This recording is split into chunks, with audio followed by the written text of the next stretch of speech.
Hey guys. This is What If Naruto Was Trained by Ebisu, in which Naruto opens his door to find the closet-pervert, who offers to teach him for a bit. Meanwhile, we are paid, that's all. We are God.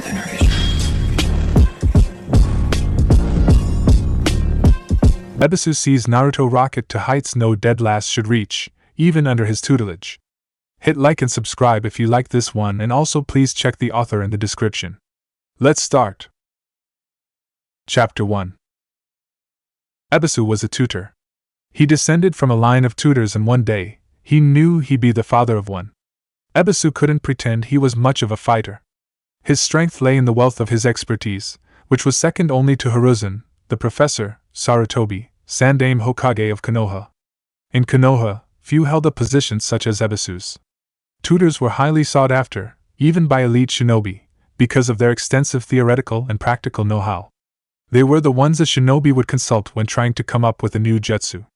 Ebisu's mother, for example, Benton, had helped Minato Namikaze develop his most fearsome ninjutsu. Ebisu's grandfather had assisted Hiruzen Sarutobi when the man had experimented with dual nature release.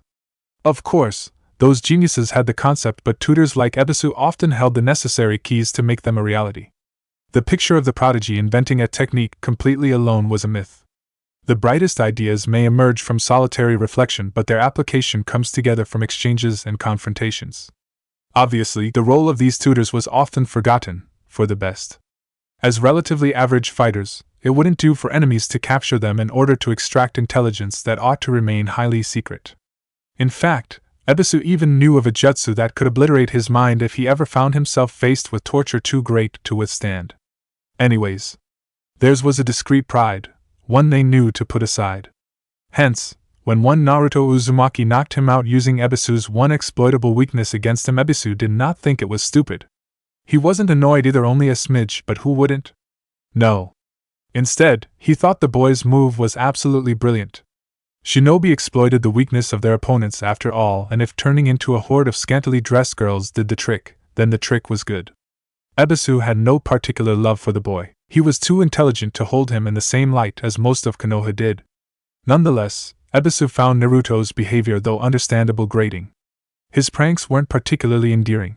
Ebisu intellectually understood the boy's cry for attention, but it certainly wasn't the way to go. The theft of the scroll of seals should have been a step too far, but Ebisu obviously heard the rumor that the boy had been tricked by one of his teachers, who proved to be a servant of Orochimaru. Naruto didn't deserve that kind of betrayal. He had to admit the pranks were clever. The trick, however, truly caught his attention. People easily dismissed Naruto as stupid. A lesser individual would have qualified this centerfold jutsu as perverted, childish, and whatnot. Ebisu himself saw a remarkable play on a societal taboo, one that was bound to make someone uncomfortable, disgusted, ashamed, or in a single word, distracted. As a new graduate, Naruto had a week of freedom before he'd meet his team and pass the test that would make him a genin or send him back to the academy. When Ebisu knocked on his door, he had to admit to not knowing exactly why he was there. Sure, he wanted to apologize, the boy behaved crassly, but so had he, but what came next, he wasn't sure. He waited a moment under the bright morning sun, in front of the dingy flat, unable to decide. Before he could fix his mind, the door opened. "Hello, Dash," yawned the blond boy, scrunching his eyes before he opened them, wide and blue. "Huh!" Surprise painted itself on Naruto's features. "Closet perv?" Ebisu pushed on his glasses and swallowed his annoyance. "Hello, Uzumaki-kun. Please do not call me that. My name is Ebisu. I wouldn't call you anything demeaning, respect at least that." Naruto frowned thoughtfully before he scratched the back of his head. "Sorry, I guess. You're right. Thank you." Ebisu folded slightly at the waist. There was no space in the external corridor for more. "I'd like to apologize to you, Uzumaki-kun. I was less than polite yesterday and I got short with you. There's no excuse for that." Ebisu saw Naruto's eyes widen to the size of dinner plates, bright with sheer astonishment. For a pair of seconds, the two remained silent, the boy seemingly frozen by Ebisu's words, Ebisu wondering what he'd said wrong.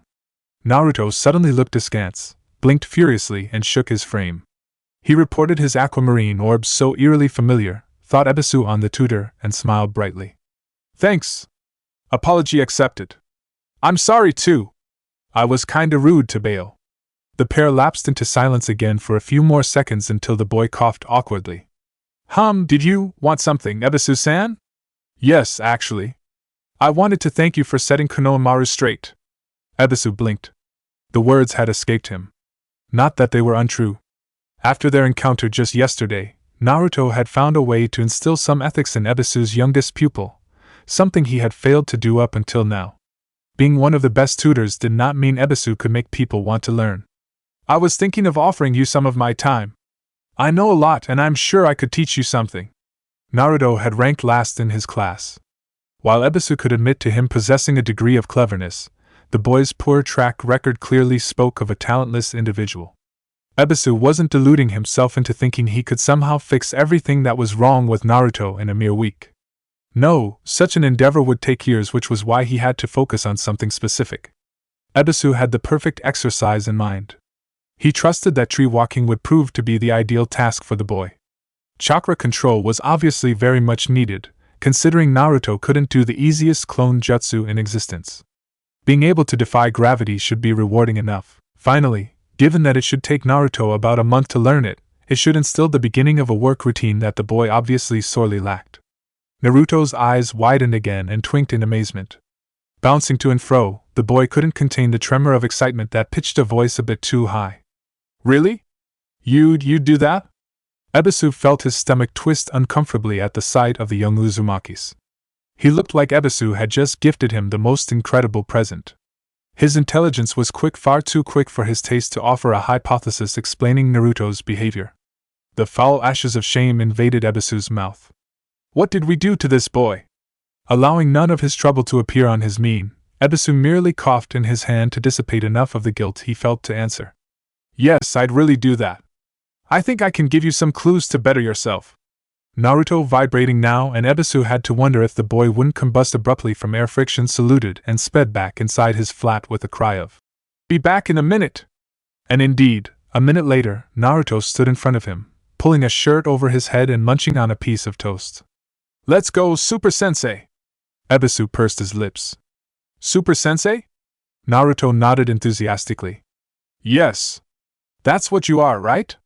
You're a Super Sensei. Ebisu chuckled. He did like the surname, fresher than elite tutor, that was for certain. Thank you. If you're ready, let's go. Yes. Awesome jutsu, here I come. 10 minutes later, and a lot of chatter from Naruto about this, that, and ramen, the pair arrived at a training ground. The sun was rising still, in a vibrant sky of blue. The air was cool for now, but would eventually become overbearing. Stretch, please. Naruto pouted. What for? I don't need to stretch to learn ninjutsu. Ebisu allowed one of his eyebrows to rise. Who is the Super Sensei here? You or me? And I never said I'd teach you awesome jutsu, I say I'd give you a few clues to get better. The boy pouted harder. I'm not sure you're so super all of a sudden. Now, I don't want to hear that from the one who was dead last of his class. You barely made jōnin, Uzumaki-kun. Naruto scowled. Well, if it wasn't for this stupid clone dash, you wouldn't have passed either way. Interrupted Ebisu. He believed only the truth could shock people into action. His failure with Konoha proved this point, in his opinion. Sugarcoating the situation had certainly not motivated the Sarutobi heir any. I've informed myself, Uzumaki-kun. I know that your marks in the theory section were awful. It tells me you never tried because most of what the teachers ask is about memorization. I know and accept that different people have different appetites for different subjects. If you were terrible at mathematics and good at history, I'd understand. But no. You simply didn't care about what your teachers aimed to impart to you. If it weren't for the words you shared with young Konoha yesterday, I'd honestly seriously doubt your commitment to becoming the Hokage. As it is, no ignoramus makes a good shinobi. Naruto's scowl deepened. What? I'll become Hokage, you'll see. His mien twisted and turned into a snarl. Who cares anyway? Exploded the boy. Not his teachers at the academy, they never took any interest in him learning or not, doing good or not. Only Irika hounded him, but mainly so he didn't cause too much trouble, rarely so he could become a better ninja. It's not like any of this boring stuff is gonna help me become a ninja. Naruto huffed. You're lame, I'm going home.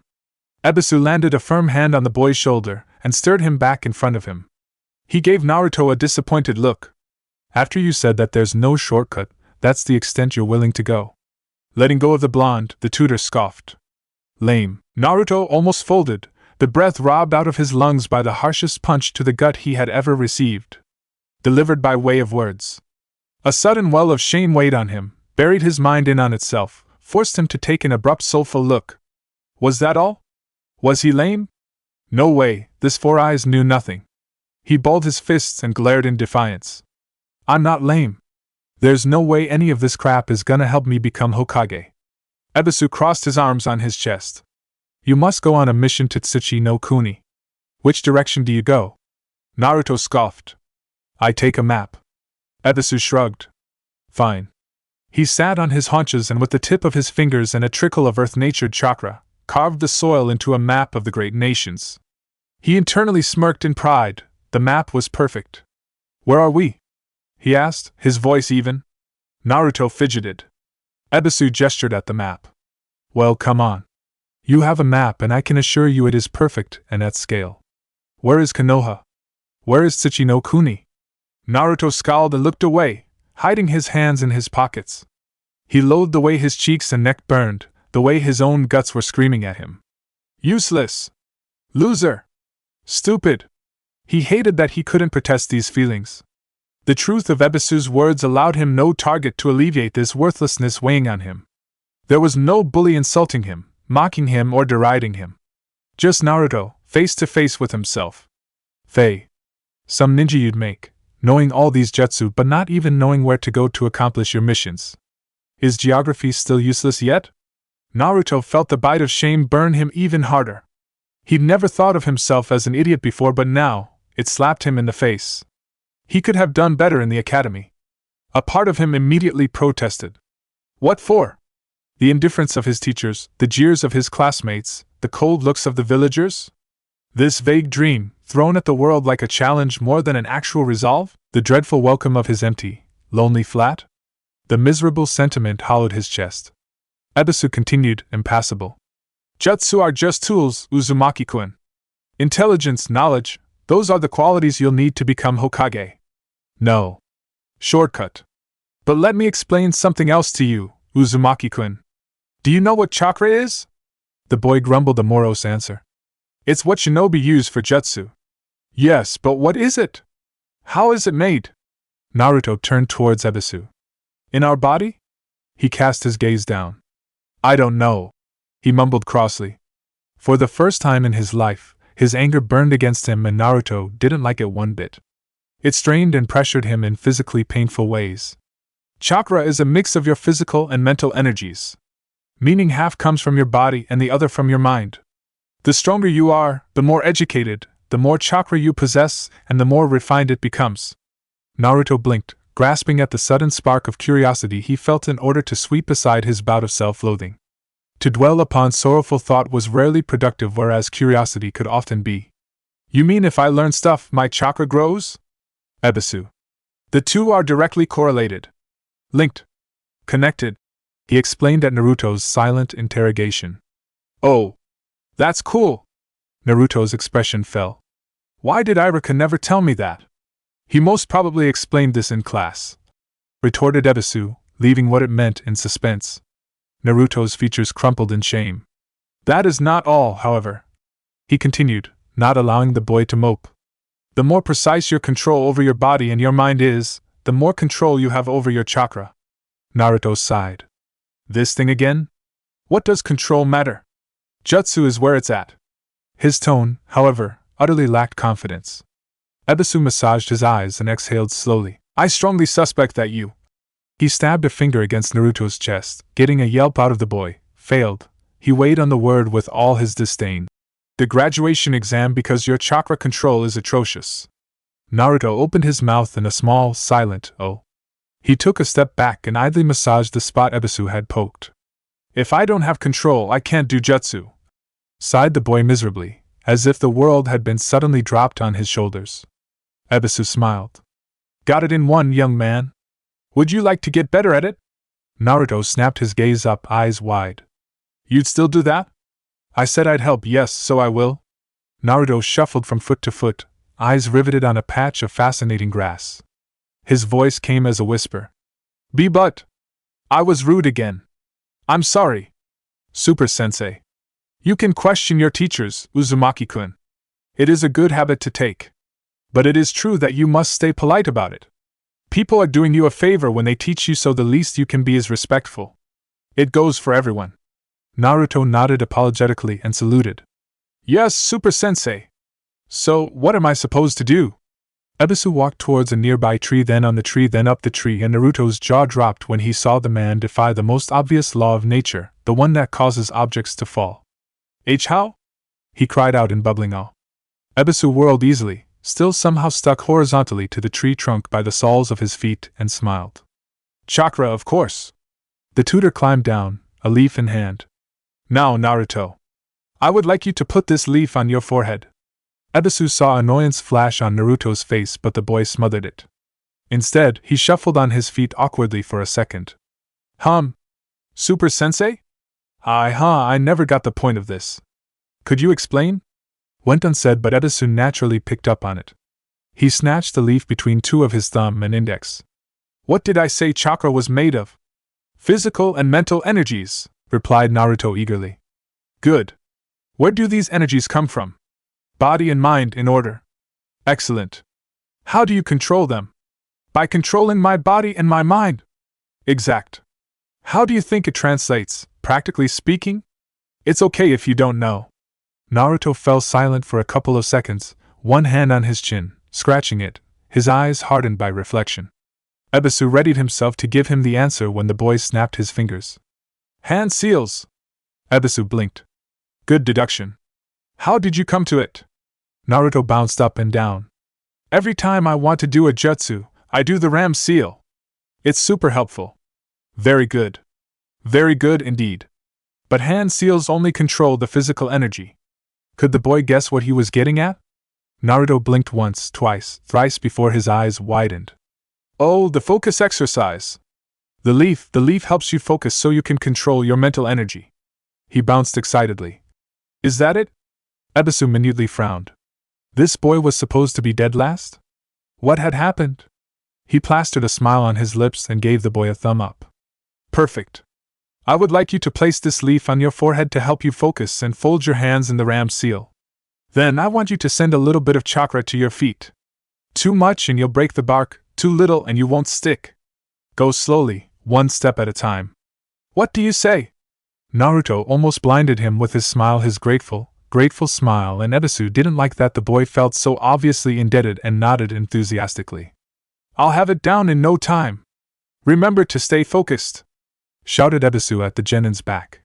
And don't get discouraged if you don't get it immediately, it's not an easy task. But already Naruto was busy balancing the leaf between his eyebrows, his hands folded in the ram seal, molding his chakra to stick to the tree. With a sonorous crack, the bark shattered. Again, said the boy flatly, determination hammering his voice into steel. That evening, when Ebisu got back to the building that housed most of his family close and distantly related, he didn't climb the flight of stairs that led to his flat. Instead, he remained on the first floor and knocked at a door. It opened to reveal an old man, who immediately smiled. Ebisu, son! What gives? Ebisu smiled at the older man as he pulled his glasses off his face. They shared their slightly elongated chin and hollow cheeks. Can I visit my parents?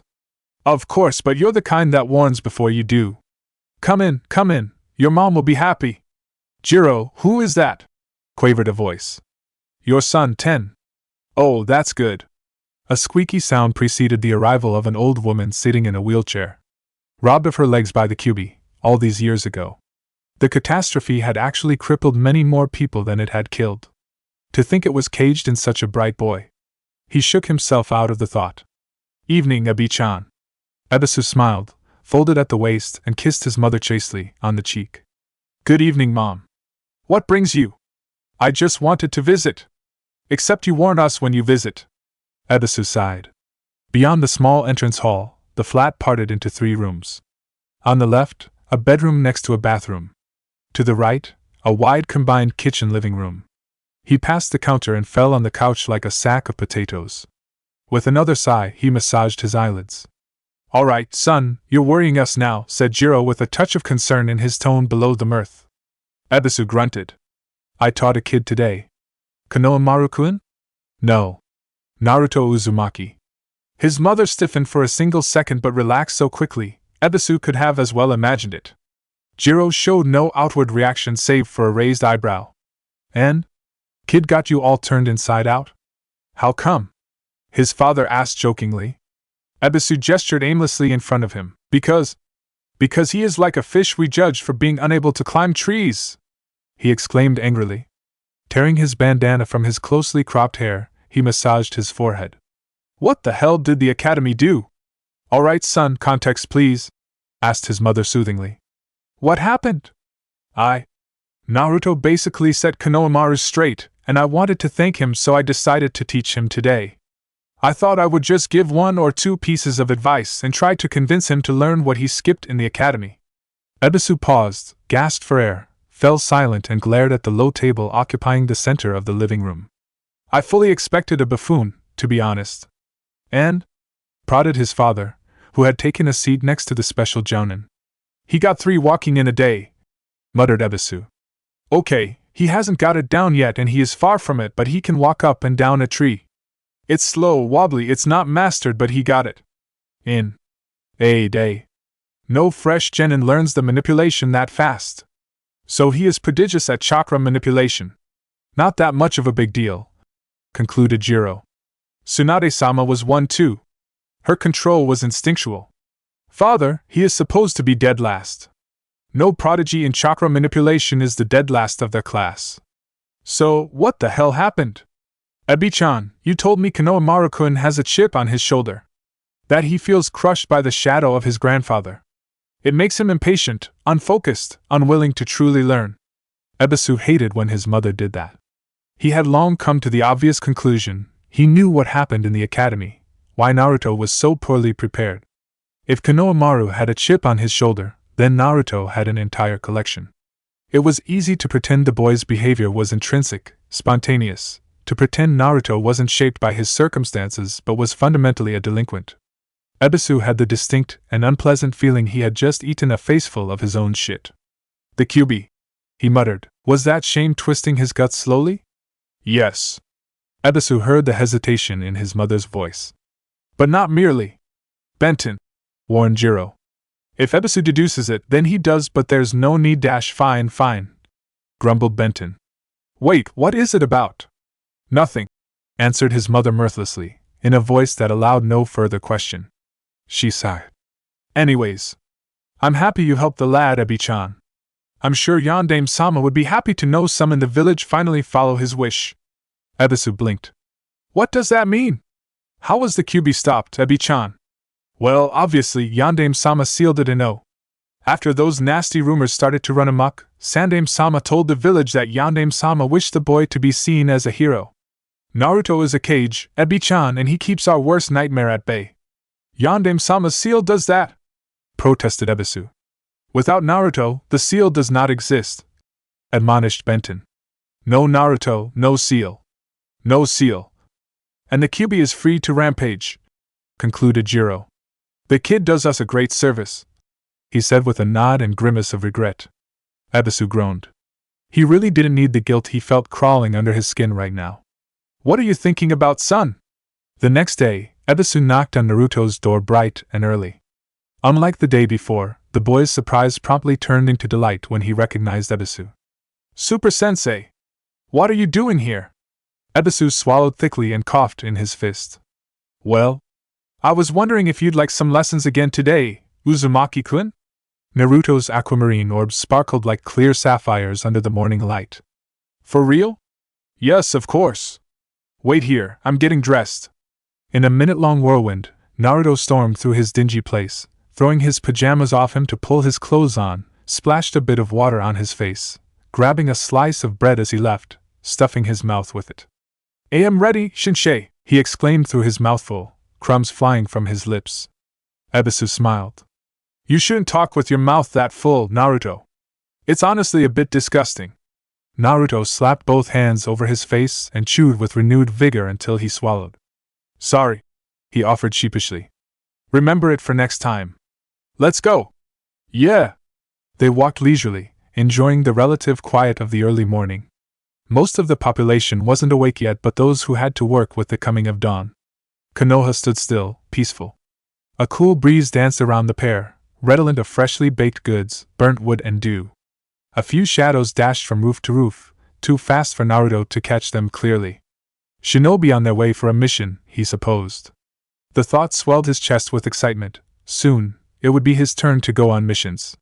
Say, Ebisu-sensei? Yes? What was your coolest mission ever? Naruto flailed his arms for a second. If you don't mind me asking. Ebisu hummed. I don't think we have the same view of what is cool and… My missions revolve around teaching and helping others get better. But like, when you were a jōnin then? Ebisu snorted. Jōnin missions are deranked, Uzumaki-kun. They are the opposite of cool. Though I learned a few things out of them. Huh? Deranked? What's this about? You're a fresh jōnin, Uzumaki-kun. The Hokage will not send you on any dangerous mission yet. You'll have to develop your skills and learn to work with your teammates first before you can receive any assignment with an actual level of threat. D-rank tasks aim to do just that. Naruto's expression fell. So they're boring? Ebisu shrugged. I'm not going to lie, they are not the most exciting. But, he weighed on the word, it's up to you to make them interesting. You should always ask yourself, how can I work better with my teammates? Or how can I work on my skills while accomplishing the mission?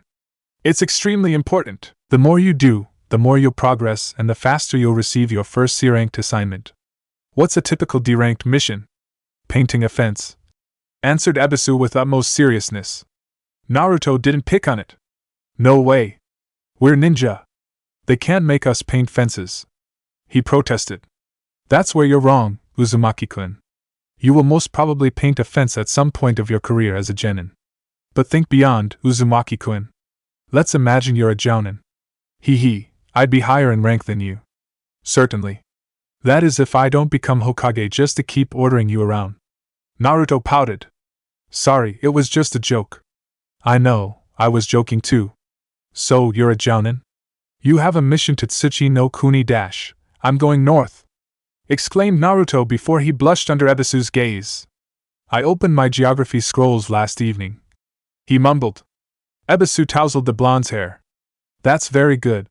The pair abruptly froze. Suddenly, Ebisu withdrew his hand, as if bitten by a snake, alarmed by the sudden familiarity he was showing. He coughed. I'm sorry, Uzumaki-kun, I didn't mean to dash. Ebisu interrupted himself at the look Naruto was giving him. The boy lay both hands on his locks. Confusion, a measure of fright and an entire card of surprise swirled on his features before Ebisu saw the boy's cheeks color a bright, happy red as a smile blossomed on his mien. The grin Naruto graced him with bedazzled him. Thanks, Ebisu-sensei, said the boy, quivering through a choke full of troublesome feelings. Ebisu quickly averted his eyes when Naruto wiped his own. He coughed. Anyways. As I was saying, you're on a mission to Tsuchi no Kuni. You went alone. It happens sometimes when you're a good jōnin. You must kill someone. Naruto visibly grimaced at the thought. Or steal something. Softened Ebisu. In any case, you're alone and your target is very, very well guarded. You need to stay in the vicinity for a few days, but you don't want to be suspicious. Naruto jumped in front of Ebisu and crossed his arm to signal him to keep silent. Let me guess, please. Ebisu internally grimaced. So eager to work hard given a crumb of attention, he thought bitterly. What did we do to this boy? The snap of Naruto's fingers pulled the special jōnin of his troubled mind. I pretend painting fences is my job? Ebisu offered his temporary charge a smile and a nod. Got it in one. But painting fences is not all that you will learn. You'll get to learn a lot of skills, unrelated to the shinobi life but plenty useful on their own. Ebisu didn't have the heart to tell the boy that being able to repair or outright build a fence was precious knowledge in times of war. Only it was a palisade rather than a simple fence that he would build then. Some realities, however, did not need to be taught too early. Instead, he smiled teasingly. For example, you'll have to babysit, which will help you when you're a grown-up with kids on your own. Naruto blushed at the thought, as Ebisu hoped.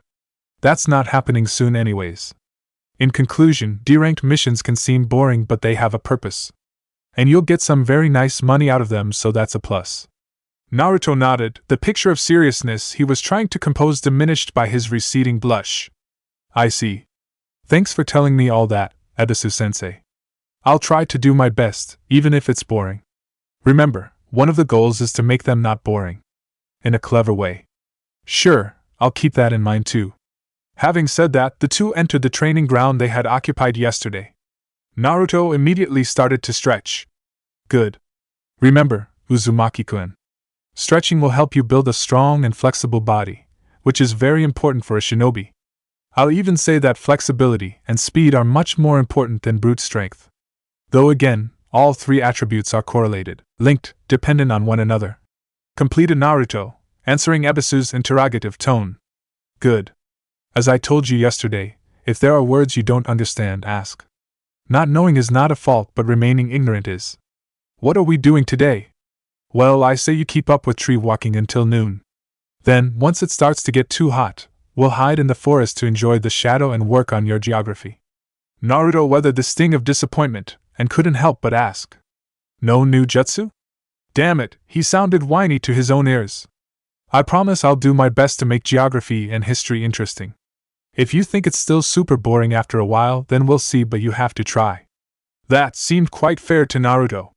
He could definitely do that. He nodded his assent. Sure.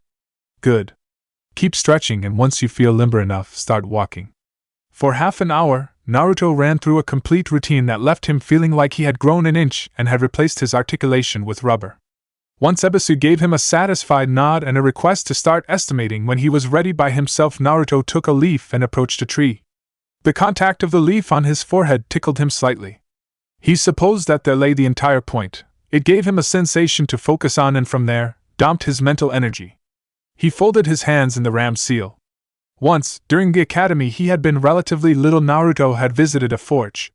He still remembered the deep rumble of the furnace, the deafening fall of the hammers, the way the fire cracked and grumbled like some dangerous creature, the manner in which the pump startled it awake and made it roar.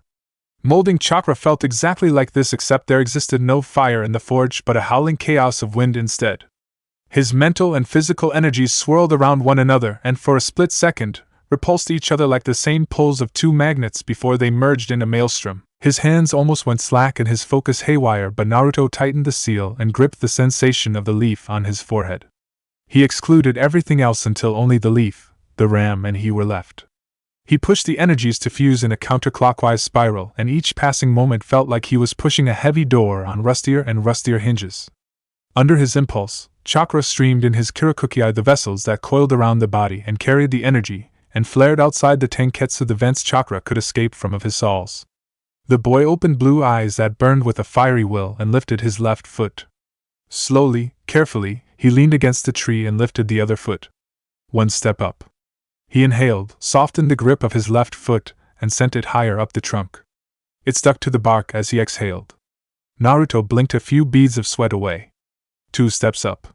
He inhaled, softened, exhaled, and stuck. 3 steps up. Inhale. Soften. Exhale.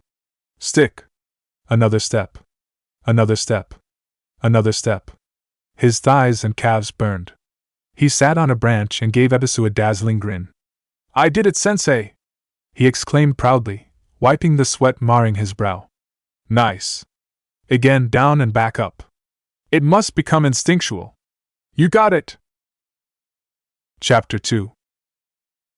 Ebisu had gotten a serious hint the day before when the boy had spent almost 7 hours straight trying to climb a tree. Over the span of the morning, Naruto confirmed that by all appearances, he possessed an endless well of energy.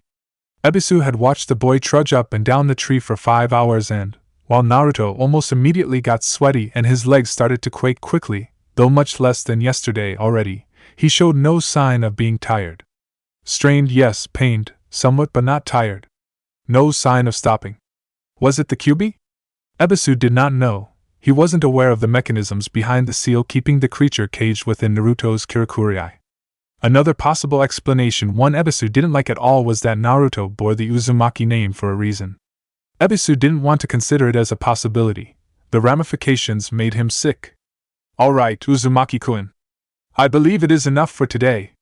Let's take a rest and maybe eat something. On wobbly legs, Naruto walked down the trunk he had climbed moments earlier for the nth time. He had long since discarded his orange vest, leaving him in his orange pants and a now drenched black tee. With a bright smile on his lips, the boy wiped his brow clean of the sweat that stuck to it. Ebisu considered his temporary pupil for an instant. He recognized linen fiber, something that absorbed perspiration well and dried quickly but still. "Would you like to go home and shower?" Naruto shook his head, sending some droplets of sweat flying. "Nah, it's okay, Super Sensei. Are we eating now?" Ebisu took a scroll out of his back pouch and unrolled it on the ground in front of him. A perfect black, empty square occupied the center of the otherwise blank parchment. 4 double-headed arrows speared through each angle, and each side was lined with indistinct but symmetric scribbles. Naruto looked at the curious shape, puzzled. It awakened a nagging sentiment of familiarity, nothing more than a feathery touch on his mind, but now he couldn't ignore it. "What's this?" Ebisu heard the unusual note of reverence in the boy's voice and looked up. Naruto's blue eyes were wide open and riveted almost hungrily so to the scroll. "A simple mule seal. It is used to store relatively light objects in small quantities. Look." Having explained the nature of the drawing, Ebisu folded his right hand into a seal. With genuine fascination, Naruto saw the 2 left arrows retract and meld inside the square. There was no burst of smoke, no flash of light, no ping of sound. One moment, only the scroll lay before them. The next, half the square was black and 2 bento had appeared on top of it. Suddenly, a thought struck him. The Yondaime Hokage had caged the Kyuubi inside him with a similar jutsu. One obviously more powerful, doubtlessly more intricate, but one similar. When he spoke next, however, it wasn't this realization that motivated him, but something much deeper, more raw, an instinctual need to know more. "Wow!" breathed Naruto. "That's so cool!" He looked up, locked eyes with Ebisu, and clapped his hands in a supplicating gesture. "Please," he prayed fervently. "You have to teach me that." Ebisu blinked, surprised at his student's enthusiasm. He scratched his cheek, adjusted his glasses. "Please, Uzumaki-kun, calm down. Fuinjutsu, the art of sealing, is one of the most complicated disciplines a ninja can learn." Bouncing on the tip of his toes, the boy paid the words no heed. "Please, I promise I'll be good and learn my maths. I'll learn all the boring stuff, so please." Ebisu raised the palm of his right hand abruptly so as to cut Naruto's please. "Uzumaki-kun, Fuinjutsu is not only complicated, but it is also dangerous and as such, forbidden for anyone under the rank of Chunin to learn, save special authorization." Naruto's face drooped sadly before the spark of excitement returned as fast as it was gone. When he spoke, his voice was even and steadied by determination. "What do I need to do to get this authorization?" A shudder trailed down Ebisu's spine. There was something strange in the boy's tone, a note of certainty one so young had no business possessing. It was the same nuance as yesterday when Naruto had been in front of the tree for the first time and quietly declared his intent to climb it. His, again, had cracked like a whip. Ebisu knew, and he knew it like he knew the sun rose eastward, that the boy would not back down until he obtained this authorization. Fast, he weighed the pros and cons. It didn't sound truly reasonable to set a Jinchuriki on the path to Fuinjutsu, but then again, Ebisu trusted Yondaime-sama's work not to fall to the experimentations of a newly minted genin. In any case, it wasn't like he would outright give Naruto the authorization to learn the art. He was just giving another pointer. He raised his second hand, this time in surrender. All right, he pacified. "To get the authorization, your calligraphy must be perfect. And when I say perfect, Uzumaki-kun, I mean perfect. Flawless. Trying to learn Fuinjutsu without spotless calligraphy is the equivalent of trying to sprint before knowing how to walk. Have you ever seen a toddler try to run?" Naruto nodded with pursed lips to avoid smiling. No schadenfreude on his part, but it was always kind of funny to see a baby face plant because they wanted to go too fast. "Good. Next, you'll need a recommendation from your Jōnin sensei, meaning you'll have to behave and prove you're reliable. Finally, you'll need to prove to the Hokage that you're reliable, which means getting a glowing record on mission completion." Naruto blinked before a grin arched his lips. "So, basically, I got to behave and do my job, right?"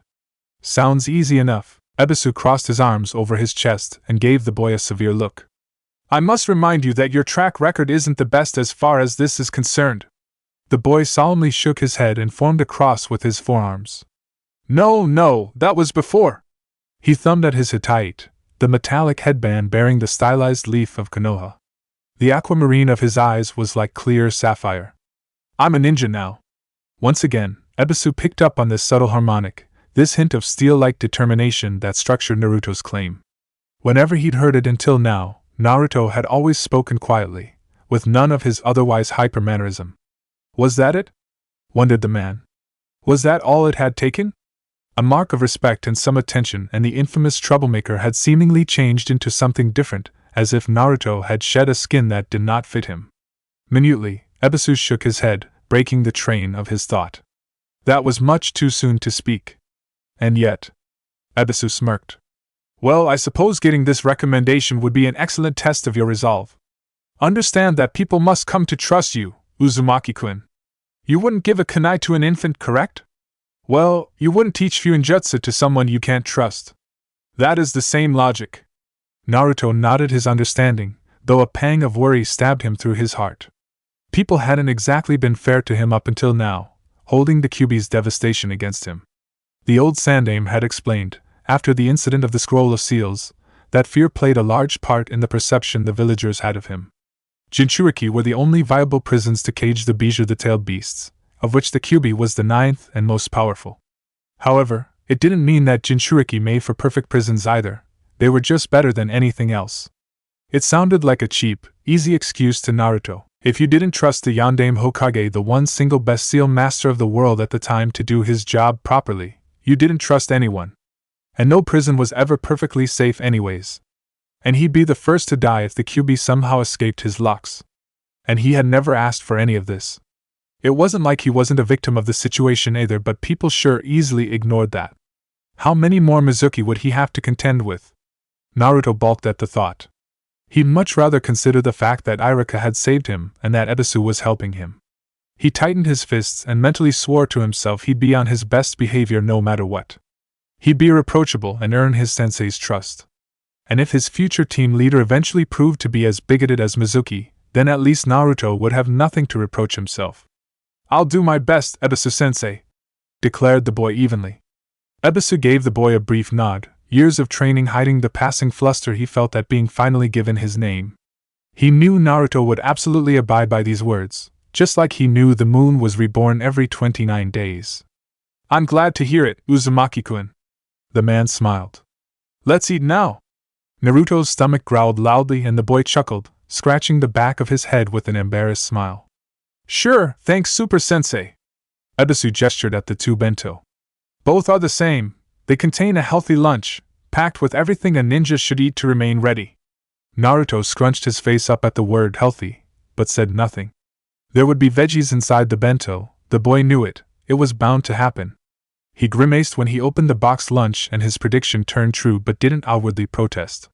He would never be ungrateful for a free meal.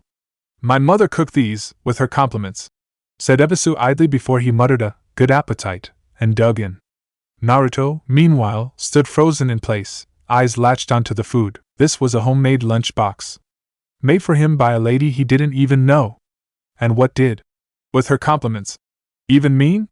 The boy furiously blinked and swallowed thickly before he shoveled the food down his mouth. He hummed in delight, pleasantly surprised by the taste. It's really good! He hurriedly mumbled through a mouthful of rice and chicken meat before returning to his dish. Even the vegetables were palatable. Ebisu sighed. He could read Naruto like an open book. A small, detached part of him thought that they would have to work on that. The food he was chewing on turned sour. What did we do to this boy? The pair ate in silence, one blissfully satisfied, the other powering through a meal that had lost all flavor. Once both bento had been carefully polished, Ebisu sealed them back inside the meal seal. The two retracted arrows sprouted out of the angles they had disappeared into, and the black half of the square turned blank again. Ebisu once more flexed his chakra to unseal a collection of small wooden toy soldiers. Now we're going to go over some of our history. I thought we'd study geography? Both go hand in hand, alongside politics and economics. It makes no sense to teach one without mentioning the others. In fact, you can't. It wouldn't make any sense. Naruto felt dizzy, his eyes swirled. I don't think I could learn all that at once. Ebisu smirked. It's a challenge to me, then. Let's begin. Like yesterday, the man molded a small amount of chakra so that it would harmonize with the earth. The Doton moved the soil as Ebisu swept a wide area of the training ground with his hands. Under his touch, a map, even more detailed than the one he had quickly scribbled the day before, appeared slowly. One by one, Ebisu picked his little toy soldiers and, applying a quick transformation jutsu, placed them around. Naruto observed, jaw gaping in amazement. Wow! That looks so cool! Ebisu coughed to hide his satisfied smile. Good, let's begin. He pointed at two little figures. One bore a red and white mark, the other a double-shaped arrow, or maybe a twin-headed mace. Before the founding of the villages, the lands were torn by constant war. We call this period the Warring States era. There existed no countries but countless little holds and fiefs. Some were at the hands of ninja clans, like the Senju. He pointed at the figurine marked with the twin-headed mace, or the Uchiha. He took the soldier bearing the red and one insignia. Naruto nodded eager. Other pieces of land belonged to lords, often very rich merchants, peasants, or even some barons of industry. These people defended their interests and their riches by hiring the ninja clans to fight for them. Ebisu opposed two random figurines. They also made sure to pit any ninja clan growing too powerful against several other clans, to keep them from growing too strong. Can you guess why, Naruto? The boy tore himself from the gigantic board and gave his instructor a dazed look. Ebisu saw the cogs start to turn in the blonde's head as he assimilated the question. They whirred faster and faster until the blue of his eyes brightened. They were afraid a powerful clan would invade and take their possessions? Correct. See, the Warring State era was a dangerous game of balance. No one wanted anyone else to get too powerful or too important to fall. Everyone wanted to dominate everyone else, which ended up in a lockdown. Naruto frowned, observing the map.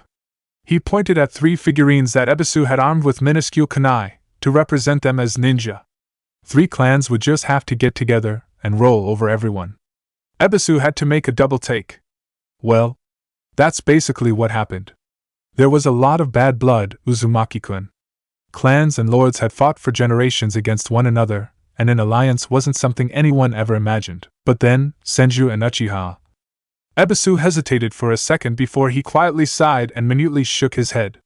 Senju and Uchiha joined hands to found Konoha. Hashirama Senju dash. He is the Shodai Hokage. Clapped Naruto. He knew at least that.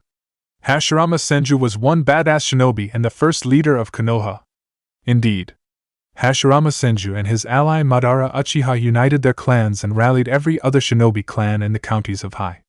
It wasn't Hai no Kuni back then, said Naruto in understanding. Ebisu exhaled slowly. No, indeed it wasn't. But the Hokage isn't the boss of Hai no Kuni, right? I know that. There's this dude called the Day the Die the whatever Nyo. So what happened? The teacher felt his mouth dry up. The daimyo. The first daimyo of Hai no Kuni was Lord Hokidawa. He was a very rich trader who specialized in silk, incense, precious wood and jewels. He was the first to hear words of the Senju and Uchiha alliance, and offered his full economic backing. Can you guess what he asked in exchange? Something possibly his pinky, the left one, the one that was rarely wrong, told Naruto it wasn't about being nice and gaining new friends. He mulled the question for 2 entire minutes and Ebisu was getting ready to give him the answer when he risked one. The throne? He asked to be the lord of every other lord. Yes. You got it. The various smaller lords in the clans who didn't join the alliance and opposed it were, well, killed off. Explained Ebisu with a slight grimace. These weren't the most glorious pages of Konoha's history. One by one, he picked most of the figurines and gathered them in one place before he knocked down the few that remained, isolated. Konoha was founded, continued the man, pointing at a spot on the map. And the counties disappeared to become Hai no Kuni, governed by the daimyo from the capital of Tanzaku. Naruto puckered his lips out, his was a skeptical pout. Why didn't Hashirama become daimyo though? Daimyo, corrected Ebisu. And what do you mean? Well, I know they probably signed a contract or whatever, but... Naruto gestured at the map. Hashirama had all those different clans under his command, right? Meaning all the ninja. He could have become the daimyo. Ebisu found himself stumped by the question. It took a few seconds to gather his wits and find an answer. I don't know, he confessed eventually. It is said that Hashirama Senju believed in the word he gave. He also wanted peace. After generations of instability, Hai no Kuni was unified and quiet. Going for the new throne would have probably caused more problems than it was worth. Lord Hokidawa was also very generous with the money.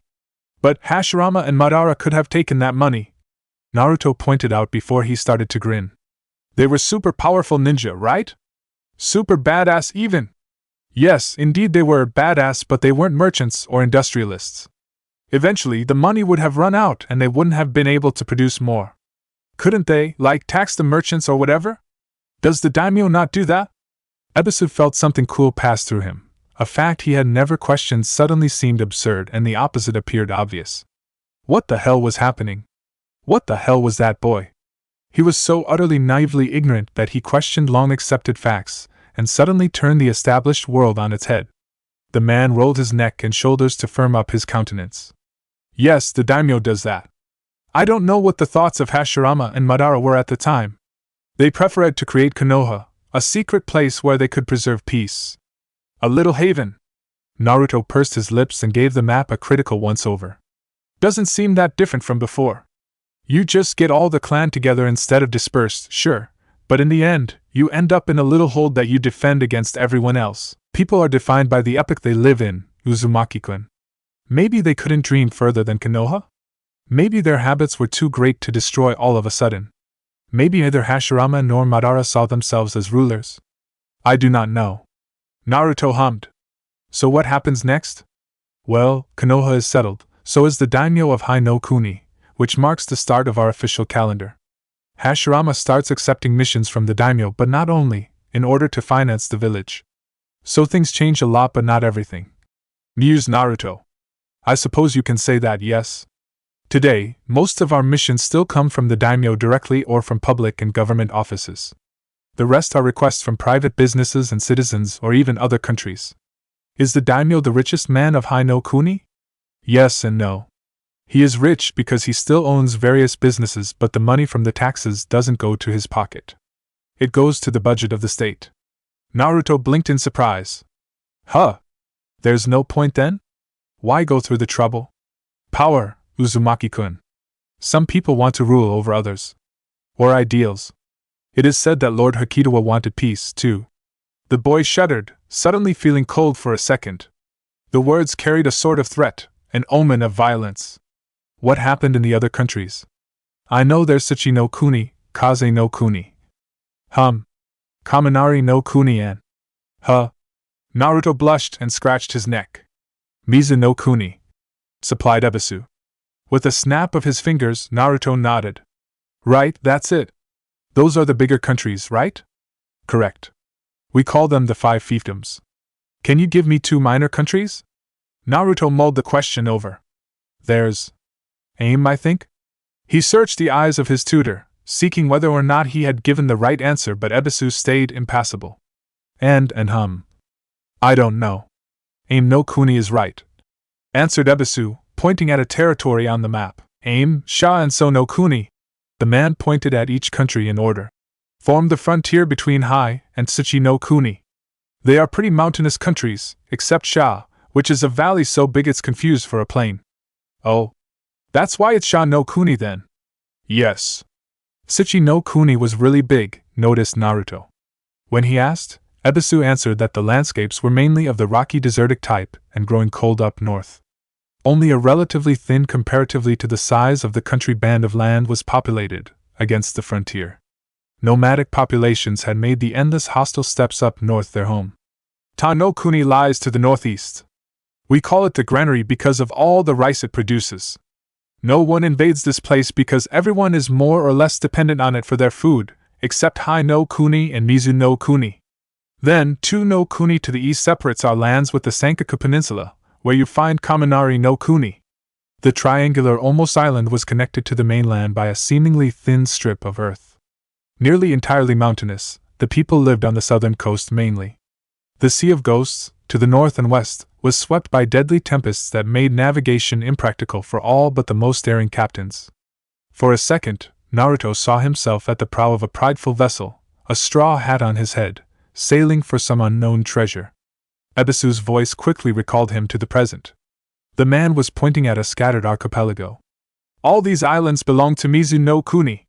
Well, I say belong, but really, everything happens here, on Omishima, the main and biggest island. Finally, to the west, you find Kaze no Kuni and the Valley of 1,000 Rivers, Kawa no Kuni, which act as the frontier between Kaze and Hai no Kuni. Okay. So, were they already here or was it the same situation everywhere? Ebisu nodded. More or less the same, yes. Clans and lords fighting one another, and these regions basically imitated Hai no Kuni when they saw what was happening there. Out of fear, they united. They thought Konoha would come and pick them one by one, said Naruto coolly, and Ebisu, once again, shivered slightly from the rare intensity in the boy's voice. He pushed his glasses up. Yes. That is when the First Shinobi War broke out. The First Shinobi War? Why? Frontiers weren't fixed yet. Rulers wanted to get as many territories under their influence as possible, and clashes inevitably occurred. Hai no Kuni is the most prosperous country of all 5 major fiefdoms because Lord Hokidawa secured the richest, most bountiful lands. Life isn't easy in Kaminari or Tsuchi no Kuni. The climate is harsher, the soil is poorer, the forests emptier. Hai no Kuni won the first war and created all the little countries I showed you to act as buffers with the other countries. Buffers? If Tsuchi no Kuni wishes to attack Hai no Kuni. Ebisu pointed a finger on the map and tapped on it. They have to go through Aim, Shao or South. No choice. Of course, Hai no Kuni is allied to these countries, except Aim. Oh. That's kinda cruel, I think. Naruto observed the map with a mournful look before he focused on Tsuchi no Kuni. Couldn't they circle through Kaze?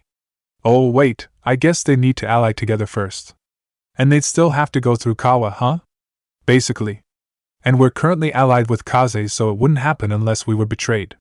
Say, Ebisu-sensei, do these countries all have a village like Konoha, or did their clans stay separated? The 5 fiefdoms all have a village. Some of the smaller countries do have one also, but their forces are often not enough to take care of everything, so they send the surplus of missions to other villages, including Konoha. Kawa doesn't have shinobi at all and sends all their missions to us. Ta doesn't have any shinobi either, but they are careful to hire shinobi from all 5 fiefdoms equally. Naruto narrowed his eyes. I get it, I think. They don't have one allied, but they don't have any enemy either. Is that right? It's right, right? Ebisu pushed his glasses and nodded curtly, keeping his jaw from falling off. Yes, it is. This was the dead last? Naruto sighed and gave the map a vaguely disgusted look. Well, this is a whole mess.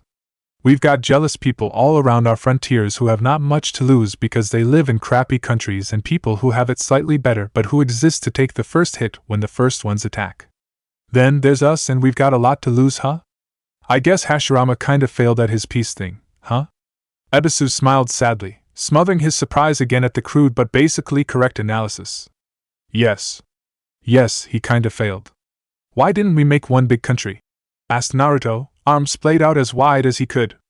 No one would have to really fight then. And we could share what we need so that everyone would be happy. Ebisu shook his head ruefully. I don't know. Humans live in tribes, and I suppose the tribe can't be the entire world. Our brain must be limited somewhere. Naruto mulled the claim for a few seconds until he started massaging his forehead. Yeah. I don't have any idea either. Speaking of the world, are there more territories beyond Kaze and Tsuchi? Yes, though we rarely interact with these countries, not to say never. Alright, now I'd like to go through a few battles of the First War with you, so that you can learn the tactics that shinobi used to fight with, what worked and what didn't.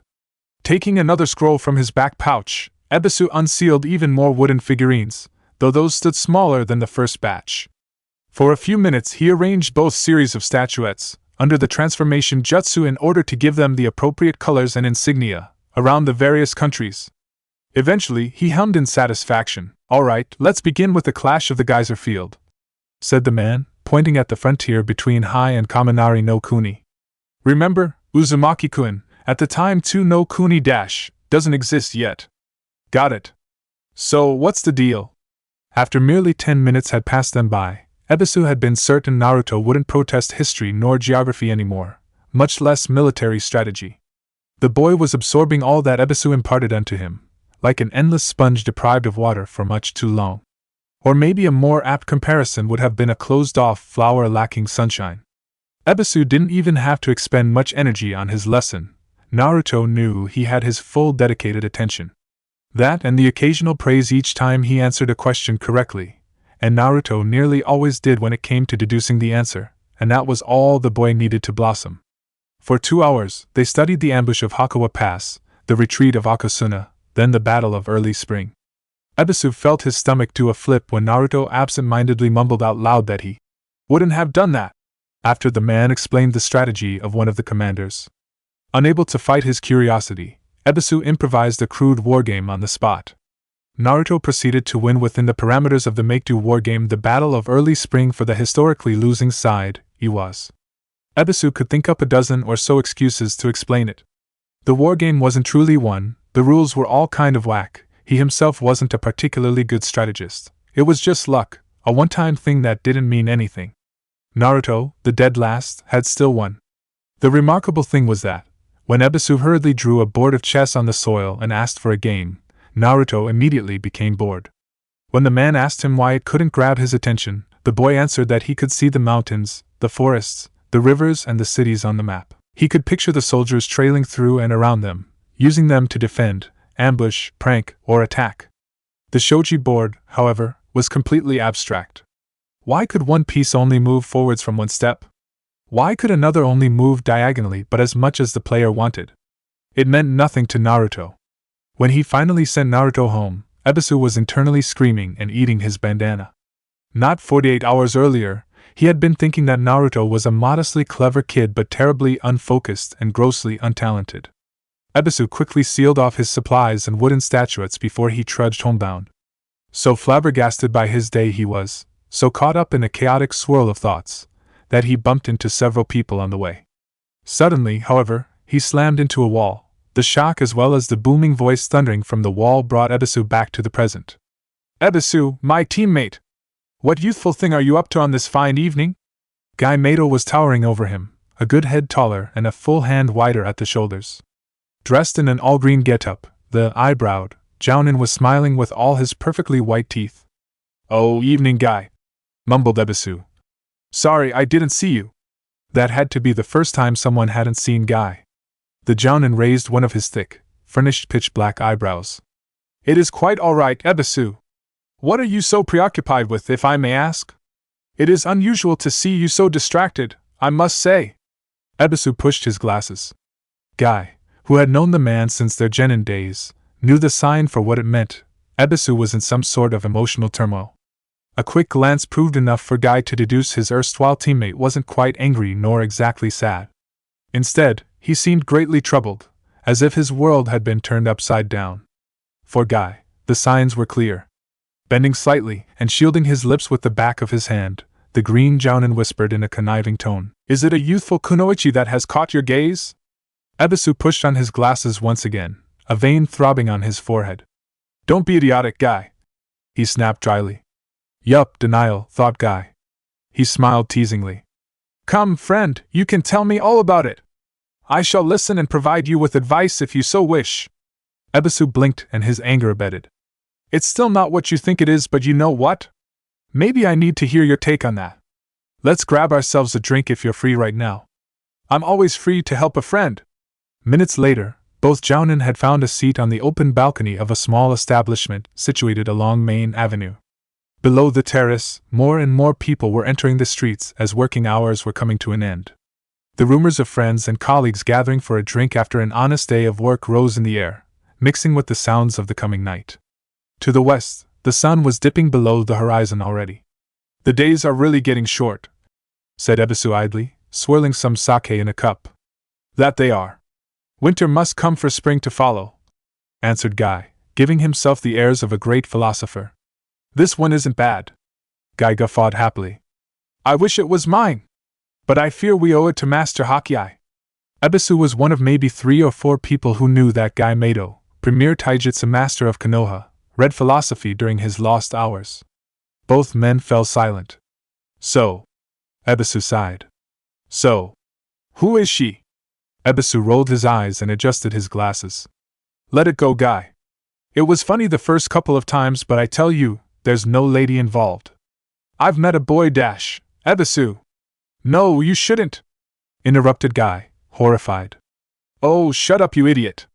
You'll have us completely misunderstood. I've been tutoring a boy these last 2 days. Little Konohamaru? No. Naruto Uzumaki. Guy, as befitting his rank of jōnin, showed absolutely no reaction. He merely raised one eyebrow. And? Or maybe, how come? I've no idea how, but the boy got through Konohamaru. Long story short, I wanted to thank him for setting my pupil straight, something I've been failing to do for a while now. I accessed Naruto's records, asked a few questions to Iraka Yumino he teaches at the academy, and went on my way. And Naruto ranked dead last. I'd like to insist on that, guy, because it's pretty important. I've honestly fallen for one of his pranks, so I expected a kid of average intelligence, but with little to no focus and barely any ability. I thought I'd teach him the vertical walking technique. You can't go wrong with it. I figured it would keep him occupied and on track for a few weeks, give him something to focus on and integrate some work ethic, something I also figured he lacked, given his marks in the academy. I suppose he surprised you, otherwise you wouldn't bring all that up. Ebisu adjusted his glasses. He didn't surprise me, guy. He took a swing of his cup. The kid is a genius. Let me be clear that I fully weigh my words here. He is a freaking genius. Then, how come he did so poorly? Ebisu scowled. Suddenly, the sake turned as sour as bile. He felt like unloading a weight, a pressure on his chest, a burden too cruel, too twisted to bear. His tone dripped with disdain. Because the kid had no one to do well for. No one cared how he did either. This village, Konoha. We ostracized him so badly that all it took was a pat on the head. A pat on the head, guy, an offer to teach him and a touch of positive reinforcement, and I had his full gratitude and his laser-like focus. And let me tell you, it's nothing to scoff at. But you understand the real problem. Guy frowned glumly but nodded. Understood he did. Ebisu spoke it out loud anyway. Agitation made his voice quiver. Konoha's Jinchuriki would have followed anyone for a kind word, a smile and a caress. Worse. One of Konoha's children would have followed an Iwanin, a Kumonin even, for nothing. Eyes cast down, Guy grimaced. The words had fully cleared his mind and were now echoing under his skull. Like an accusation, the proof of a terrible sin, they branded his heart. And obviously, there's more. Obviously, muttered Guy, uncharacteristically quiet. He is an Uzumaki. Guy blinked and looked up. What do you mean? Exactly that. Just that. Only that. He is an Uzumaki. Guy quickly reviewed in his mind who, in Konoha, had borne such a name in the past 2 decades. The only answer came to him easily. Wasn't her companion. Ebisu saw Guy turn as white as a ghost. No, protested the Jōnin weakly. It wasn't possible. Konoha wouldn't have done that. The Sandaime Hokage wouldn't have allowed it. And yet, I'd have dismissed it if I hadn't seen it, Guy. The idea is foolish. The idea is absurd. Honestly, I have no proof, but it's here. The apple doesn't fall far from the tree. He downed the rest of his sake, scowling at the foul taste before gesturing angrily at the table. So I'm asking, what the hell did we do to this boy? Chapter 3. Naruto entered the training ground with a bounce in his step. Ebisu had told him he wouldn't be available today. He had a duty to Konohamaru after all. Naruto understood, though he had to admit he was kind of jealous of the little tyke. Having a teacher as competent as Ebisu almost exclusively for himself was a chance that the boy didn't quite realize. However, Ebisu had asked one of his old teammates from his genin days to welcome Naruto for the day. You must be young Naruto! Welcome! Ebisu has told me a lot of good things about you. Naruto blinked. Had the green tree rock moved? He looked up and up and up. Were those eyebrows under this bowl cut? A perfect smile greeted him. Stumped at first, Naruto eventually answered in kind, almost shyly. It wasn't every day people showed him such a friendly disposition. It filled his chest with cozy warmth. Hello? He greeted tentatively. Are you Master Mato? The very tall Jōnin, all dressed in shades of green and blue, laughed boisterously and nodded, giving Naruto a thumbs up. Guy Mato, young Naruto, at your service. Welcome to our training session. Naruto bowed politely. Thank you for having me, he said, taking a leaf from Ebisu's book. You're most welcome. Let me introduce you to my team. Lee Niji Tenten. A boy who looked, dressed, and sounded exactly like the jōnin offered his hand to Naruto with an overflowing enthusiasm Naruto wasn't used to see directed at him. I'm Rock Lee. It is good to meet you, Naruto-kun. Oh. Sure. Naruto took the proffered hand and shook it, a growing smile on his lips. The pleasure is mine. Naruto didn't like the slightly interrogative, not quite wary note of his tone, but he hadn't been able to keep it out. The openness of both master and student shocked him. A tall teenage boy with long straight hair and moon-white eyes bowed sternly. I'm Niji Hyuga. His voice dripped with a general disdain, and Naruto immediately guessed he talked that way to everyone. Naruto judged it prudent to simply bow. A girl with hair done in 2 buns, dressed in a tsukiwinshi pao, gave Naruto a crooked smile. Hello? Tenten here. Scratching his head and feeling the slightest bit stupid, the blonde teen introduced himself formally. Well, I'm Naruto Uzumaki. But you all know that already. Excellent. Let us begin our workout, my dear students and guests. Guy's workout was an endurance run. A muscle-tearing, joint-breaking endurance run, mixed with random counts of squats, jumps, and push-ups every few seconds, prompted by a clap of the jōnin's hands and a holler. Every once in a while, Guy would order the genin to start sidestepping or a boxing walk. It took 15 minutes for Naruto's everything to start burning. Seeing the other genin endure the challenge without a word, he gritted his teeth and pushed through. Half an hour after the start, his heart had crept up his throat. As the 3 others kept going without a sound, Naruto bit down on his lower lip and drew blood. The tangy flavor and sharp pang of hurt pushed him forward. After 45 minutes, Naruto lost sight of his surroundings. A grip of steel was squeezing his chest and choking his lungs. He wasn't sure who was running still, he was just following Lee. 1 full hour of run blurred his vision and shortened his breath to a pained whistle. In front of him, Lee was floating, a green blotch against reality, and the only thing remaining in Naruto's mind was to imitate the older boy. Stop! Guy's voice cut through the haze of Naruto's fatigue. The boy stumbled to a stop and folded at the waist, hand clasped on his knees. He spat, and the sour taste of bile burned his throat. His stomach twisted and heaved. Naruto vomited, coughed, and gasped for air, his breathing choppy as it escaped his lungs. Here, Naruto-kun. Drink this. Eyes blinded by tears, Naruto grasped at a bottle with trembling fingers. Greedily, he took long, thirsty sips. The cool water that flowed on his tongue had a sugary note to it. Naruto felt himself return to life. He blinked, wiped his brow clean of sweat and his eyes free of tears. Damn! Naruto swallowed thickly, breath still ragged. Frick! That was exhausting, spat the boy. I'm impressed, Naruto-kun. It was most youthful of you to follow Lee for the entire run. Tenten and Niji usually stop 2/3 of the way. Naruto blinked as the words registered. He groaned. You mean I could have taken a break? Oh no, Naruto-kun. You run only as much as you're motivated. Youthfulness cannot be forced. There's no break, however. There can never be during a trial of youth. Naruto considered the words. Aren't you supposed to rest in between 2 series of crunches or push-ups? Guy solemnly shook no with his index. This and that are 2 different things, Naruto-kun. This run was a test of your youth. Naruto peered at the jōnin's smile and eyes. My strength of will? Your youth. Naruto snapped his palms up in surrender and nodded hurriedly. All right. So, I proved my youth. Youth. My youth. Did I prove it? Guy nodded seriously, arms crossed over his chest. Yes, Naruto-kun, most definitely. You're very youthful. Naruto grinned. Though Guy's mannerism was unusual, his words most definitely sounded like a compliment, so Naruto would take it as one. Cool. So, what now? Guy laughed boisterously. Eager are we? Good, I see Ebisu judged you aptly. Let us discuss martial arts. Now, Naruto-kun, what is, in your opinion, a martial art? Naruto scratched his chin. Well, isn't it just techniques to fight? It could be understood like that, but it is limiting. An art is an ensemble of techniques, and the word martial refers to war. Guy hummed and nodded. You see, whether you are a warrior on the battlefield or a commander overseeing it, you use martial arts to fight.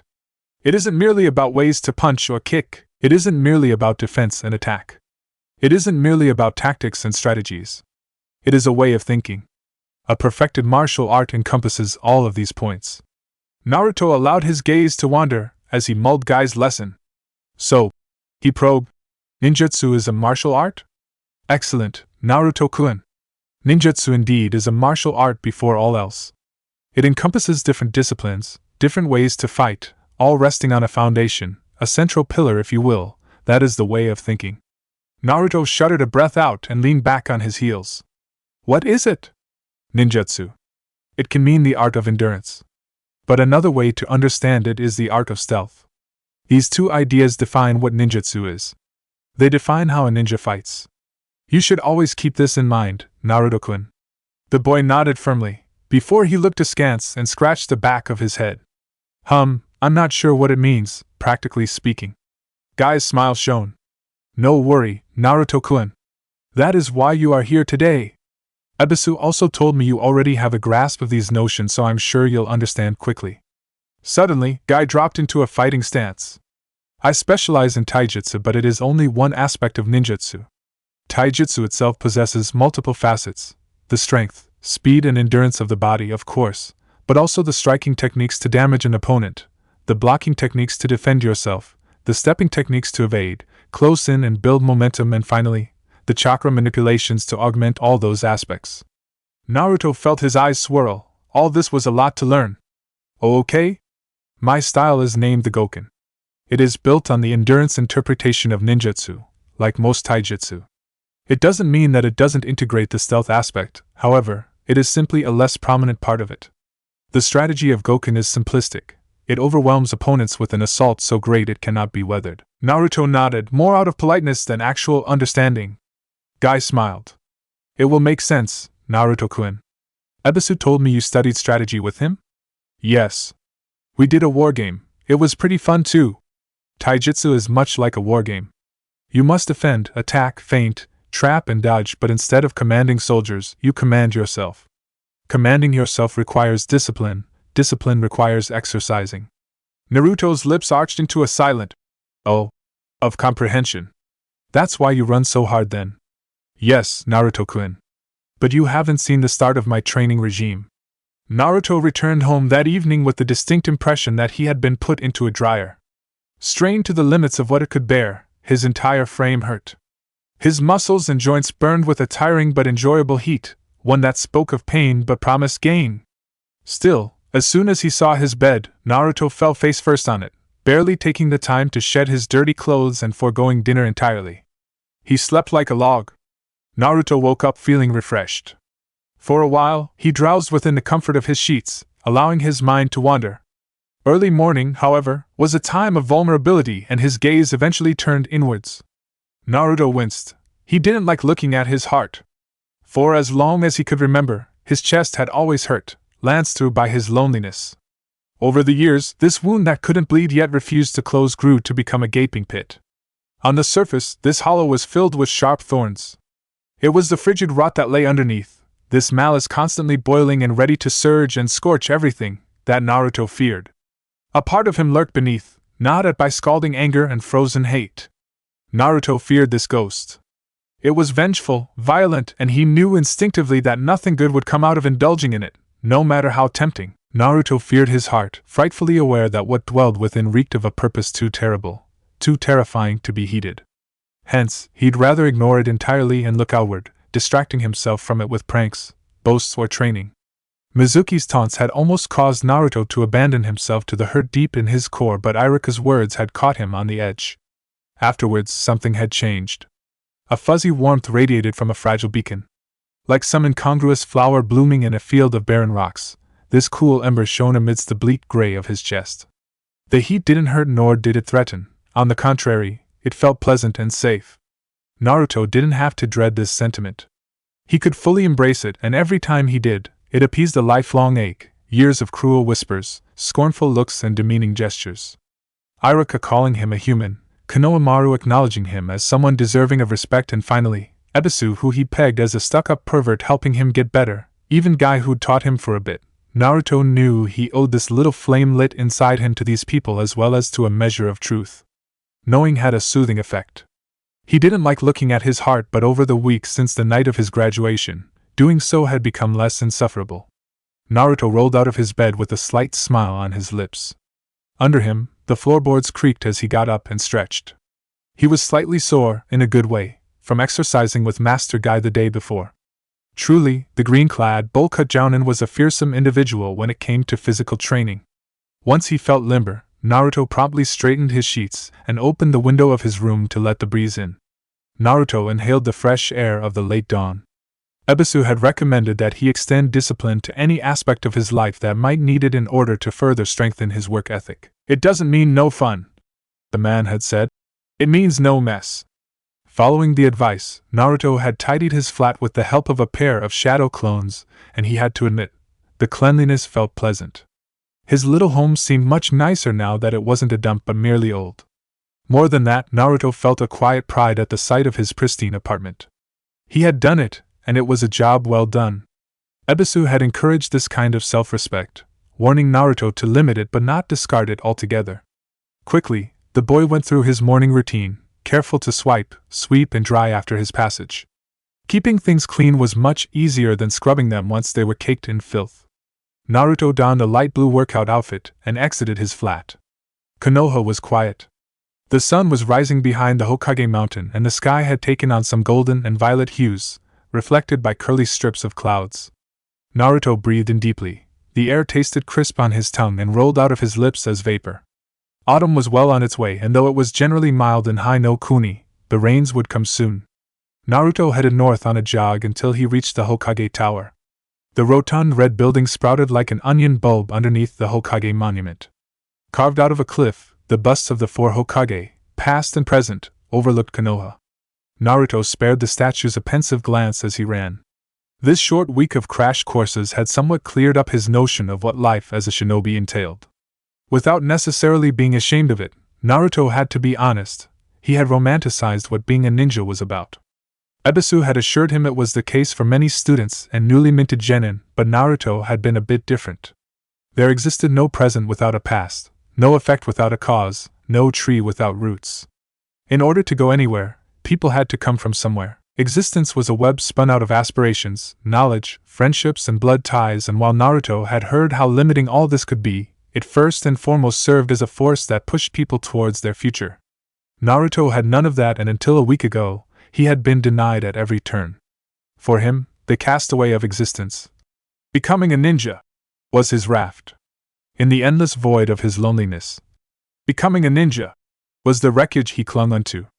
During the times he felt most desperate, most tempted to yield to the darker purpose that lay in the depth of his heart, becoming a ninja was what turned him away from it. Becoming a ninja defined his existence. Nothing came next. Naruto never had the proper mental space to imagine a next in the first place. Something had changed, however. After so long, Naruto had begun to spin his own web. No longer adrift, he was free to consider this life-saving bit of dream that had kept him above the mud and grounded under the starless darkness. What he'd found had been unpleasant but necessary. He had been locked in on himself, surveilling the ghost that lurked but only waited to take over, too preoccupied with this menace to truly advance. The academy had been a somewhat comfortable place to do that. Now, however, and for the first time in his life, Naruto could look forward. He could invent a future for himself. At least, he would try. The boy kept running and started going up the flight stairs carved in the flank of the Hokage monument. His heart quickened in pace, pumping harder to supply oxygenated blood to his strained legs. It took 5 minutes to reach the plateau overlooking Konoha. There, the view encompassed not merely the village, but the wild expanse of forest that sprawled for miles in every direction in between chains of mesas, a landscape typical of the center of High no Kuni. Naruto ran alongside the cliff, following its southbound course. The Hokage mountain was a mesa too, but a part of it, beyond the walls of Konoha, had eroded and crumbled long ago, creating a steep but practicable path for anyone who knew the vertical walk technique. Focusing intently, Naruto slowed his pace for a bit as he gathered his chakra. The boy ascended to his feet just as he reached the start of the slope. There was not a shred of hesitation as he ran forward. With steps as light as that of lynx, Naruto ran down the almost vertical incline, the sole of his foot adhering just long enough to the rock to control his breakneck speed and keep his run from turning into a tumble. With an exhilarated holler, the boy reached the ground and swirled his chakra. For one slice of an instant, he stilled, knee flexed, chakra coiled.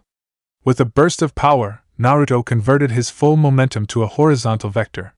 With a EP that scared a good many birds, the boy rocketed in between the trees towards Konoha's outer wall.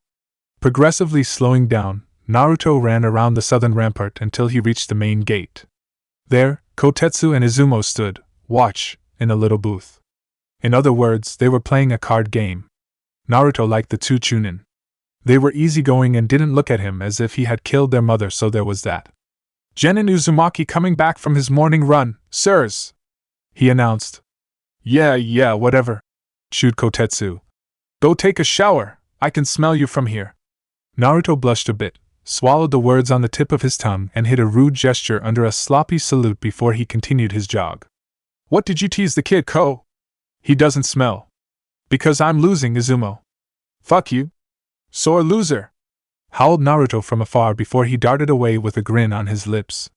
The streets weren't much more animated than at the start of his run 25 or so minutes ago. Naruto traversed the quiet town still running, crossing paths with a few early birds, and climbed on the wall of his building to reach the window of his bedroom.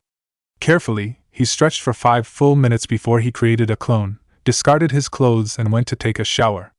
A few minutes later, Naruto sat down in front of his breakfast that his replica had prepared. Ebisu had offered Naruto a cooking booklet for him to eat something other than ramen. After all, Naruto wasn't merely a genin, he was also a growing boy and he needed more than dehydrated noodles and spice mix. "It doesn't mean no ramen," Ebisu had said. "It means less of it." Rice, daikon and fish tasted quite alright, to Naruto's honest surprise. He had tried some recipes over the past 4 days and given how easy and quick they had been to put together, he couldn't wait to try more.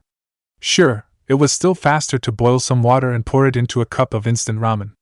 Given how much Naruto was used to doing just that, he could admit that cooking was trying his or his clone's patience.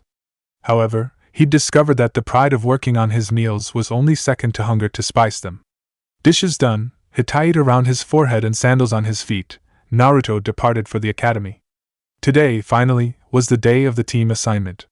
With a spring in his steps, the boy took once the northern direction. Together with the Hokage Tower, the mission office and the communication tower, the academy formed the innermost complex of Konoha. The sun was high by now, dawn having fully turned into morning and the village had awakened. Naruto could hear goodbyes being thrown under the porches, he could smell the leftover miso that had been heating up on the stoves, he saw men and women and children trudge or saunter in the streets toward their workshops, offices and school. Adults swerved away from him, the children imitating them. They wouldn't even give him their outright disdain, that was already too much attention for something that, in their mind, ought not to exist. It didn't stop a few worried words muttered behind his back when they took in the sight of his Hittite. Naruto allowed the looks and the whispers to slide off him. He was long since used to them and today, they hurt less than they used to. The academy was a patchwork between a 4-story cylindrical tower and 2 wings connected perpendicularly to each other. There was a rather large yard in front of it, girdled by a high fence. Most of the available space was occupied by firing ranges and chalk-white circles to train shuriken and taijutsu, but there were a few trees to rest under, and some games too for the youngest students. Naruto eyed a swing, suspended to one of the trees. He saw a little blond boy sitting on it, despondent. Golden bangs obscured a visage furrowed by pain and sorrow. He had his cerulean eyes cast down, dry because there were no more tears to cry. All around the child, shadows laughed and ran. He saw the boy get up and approach a group.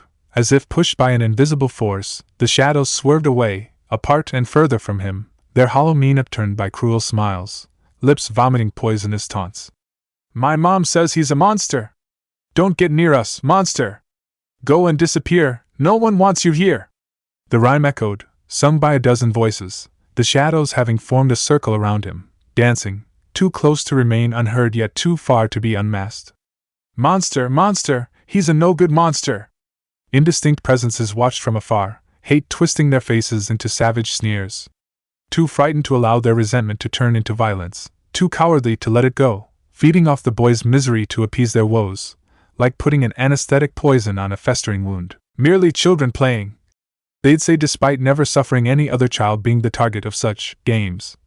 Merely children playing.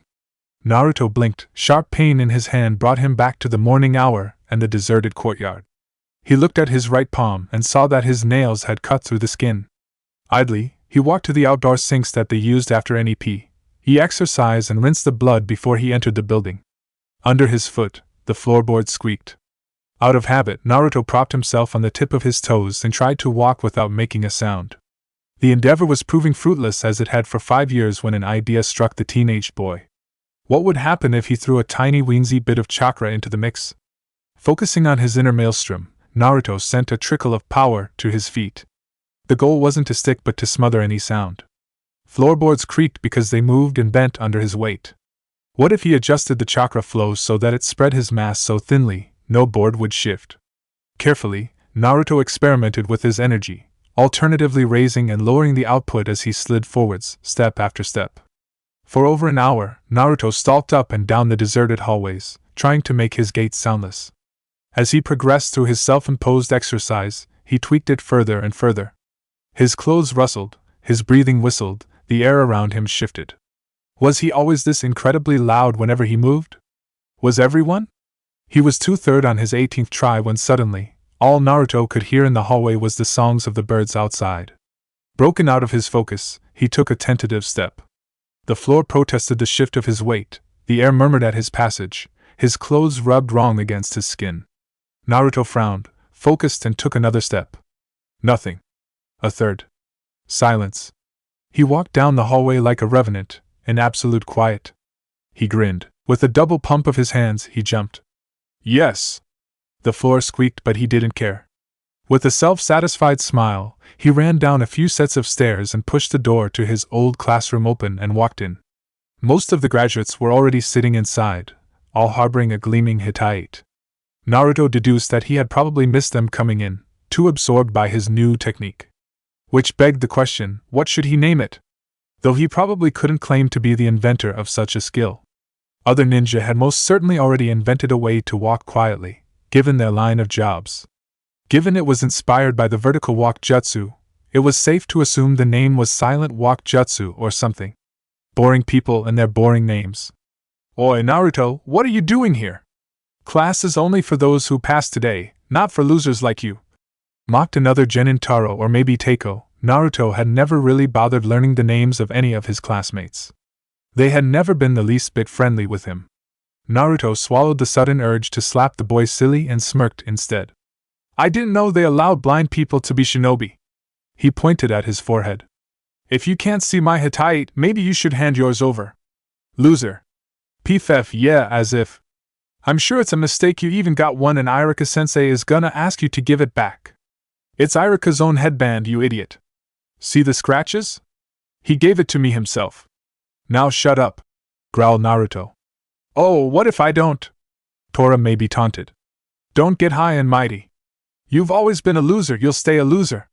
I could show you a few things I've learned this week, growled Naruto through clenched teeth. You? Learn anything? Please. You failed the clone jutsu, you dunce-dash. Naruto tuned the boy out. A shinobi must control his emotions, never the other way around. The word of Ebisu cut through the veil of his annoyance. No, the haze of his anger. Ninjutsu is the art of stealth. Guy's teachings came next. Indulging in his temper wouldn't be worthy of a shinobi, Naruto decided. Suddenly, he felt conscious of the looks they were receiving. He was acutely aware of the way his fist had balled into bludgeons, ready to pummel the individual before him black and blue. Forcefully, he opened his hands and flexed his fingers, once, twice, thrice until they relaxed. Slowly he exhaled and tension bled from his shoulders and back. He rolled his neck. Whatever you said? He interrupted the boy nonchalantly. I didn't hear you. Before Rotano could gather his wits, Naruto turned on his heels and took a seat, riveting a bored gaze on the blackboard. He internally smirked when he would name him that, sputtered and choked on a few words before he stomped off. Naruto turned his head slightly when he felt another presence standing next to him. Sakura Haruno, with her wide, intellectual forehead, clear green eyes and rosy bangs held back by her Hittite, was waiting, hands on her waist. May I pass? Naruto swallowed thickly, mouth suddenly dry, heart abruptly hammering. Did Sakura want to sit next to him? Maybe he could talk about all the things he had learned this past week? Maybe he could impress her a bit, and... Move your ass, Naruto! I want to sit next to Sasuke, the girl barked, pointing an impatient finger at him. Naruto slumped and glanced sideways. He had inadvertently sat on the same bench as Sasuke Uchiha. The black-haired boy was thinking about something, elbows propped on the table and hands laced in front of his mouth. He wore the same closed-off, pensive look that Naruto had always seen him with. In spite of his prickly, unapproachable airs, Sasuke was the center of attention of the class. Naruto fought against the urge to throw some boastful claim that nobody would take seriously and sighed. Before Sakura could trample him, he rose from the bench and waved the girl in. Sure, sit. The girl scoffed and took her place, her nose held high as if Naruto hadn't just done her a favor. As she sat, Naruto saw the haughty expression melt off her face to be replaced by a love-struck look. He sighed. It was always Sasuke this, Sasuke that.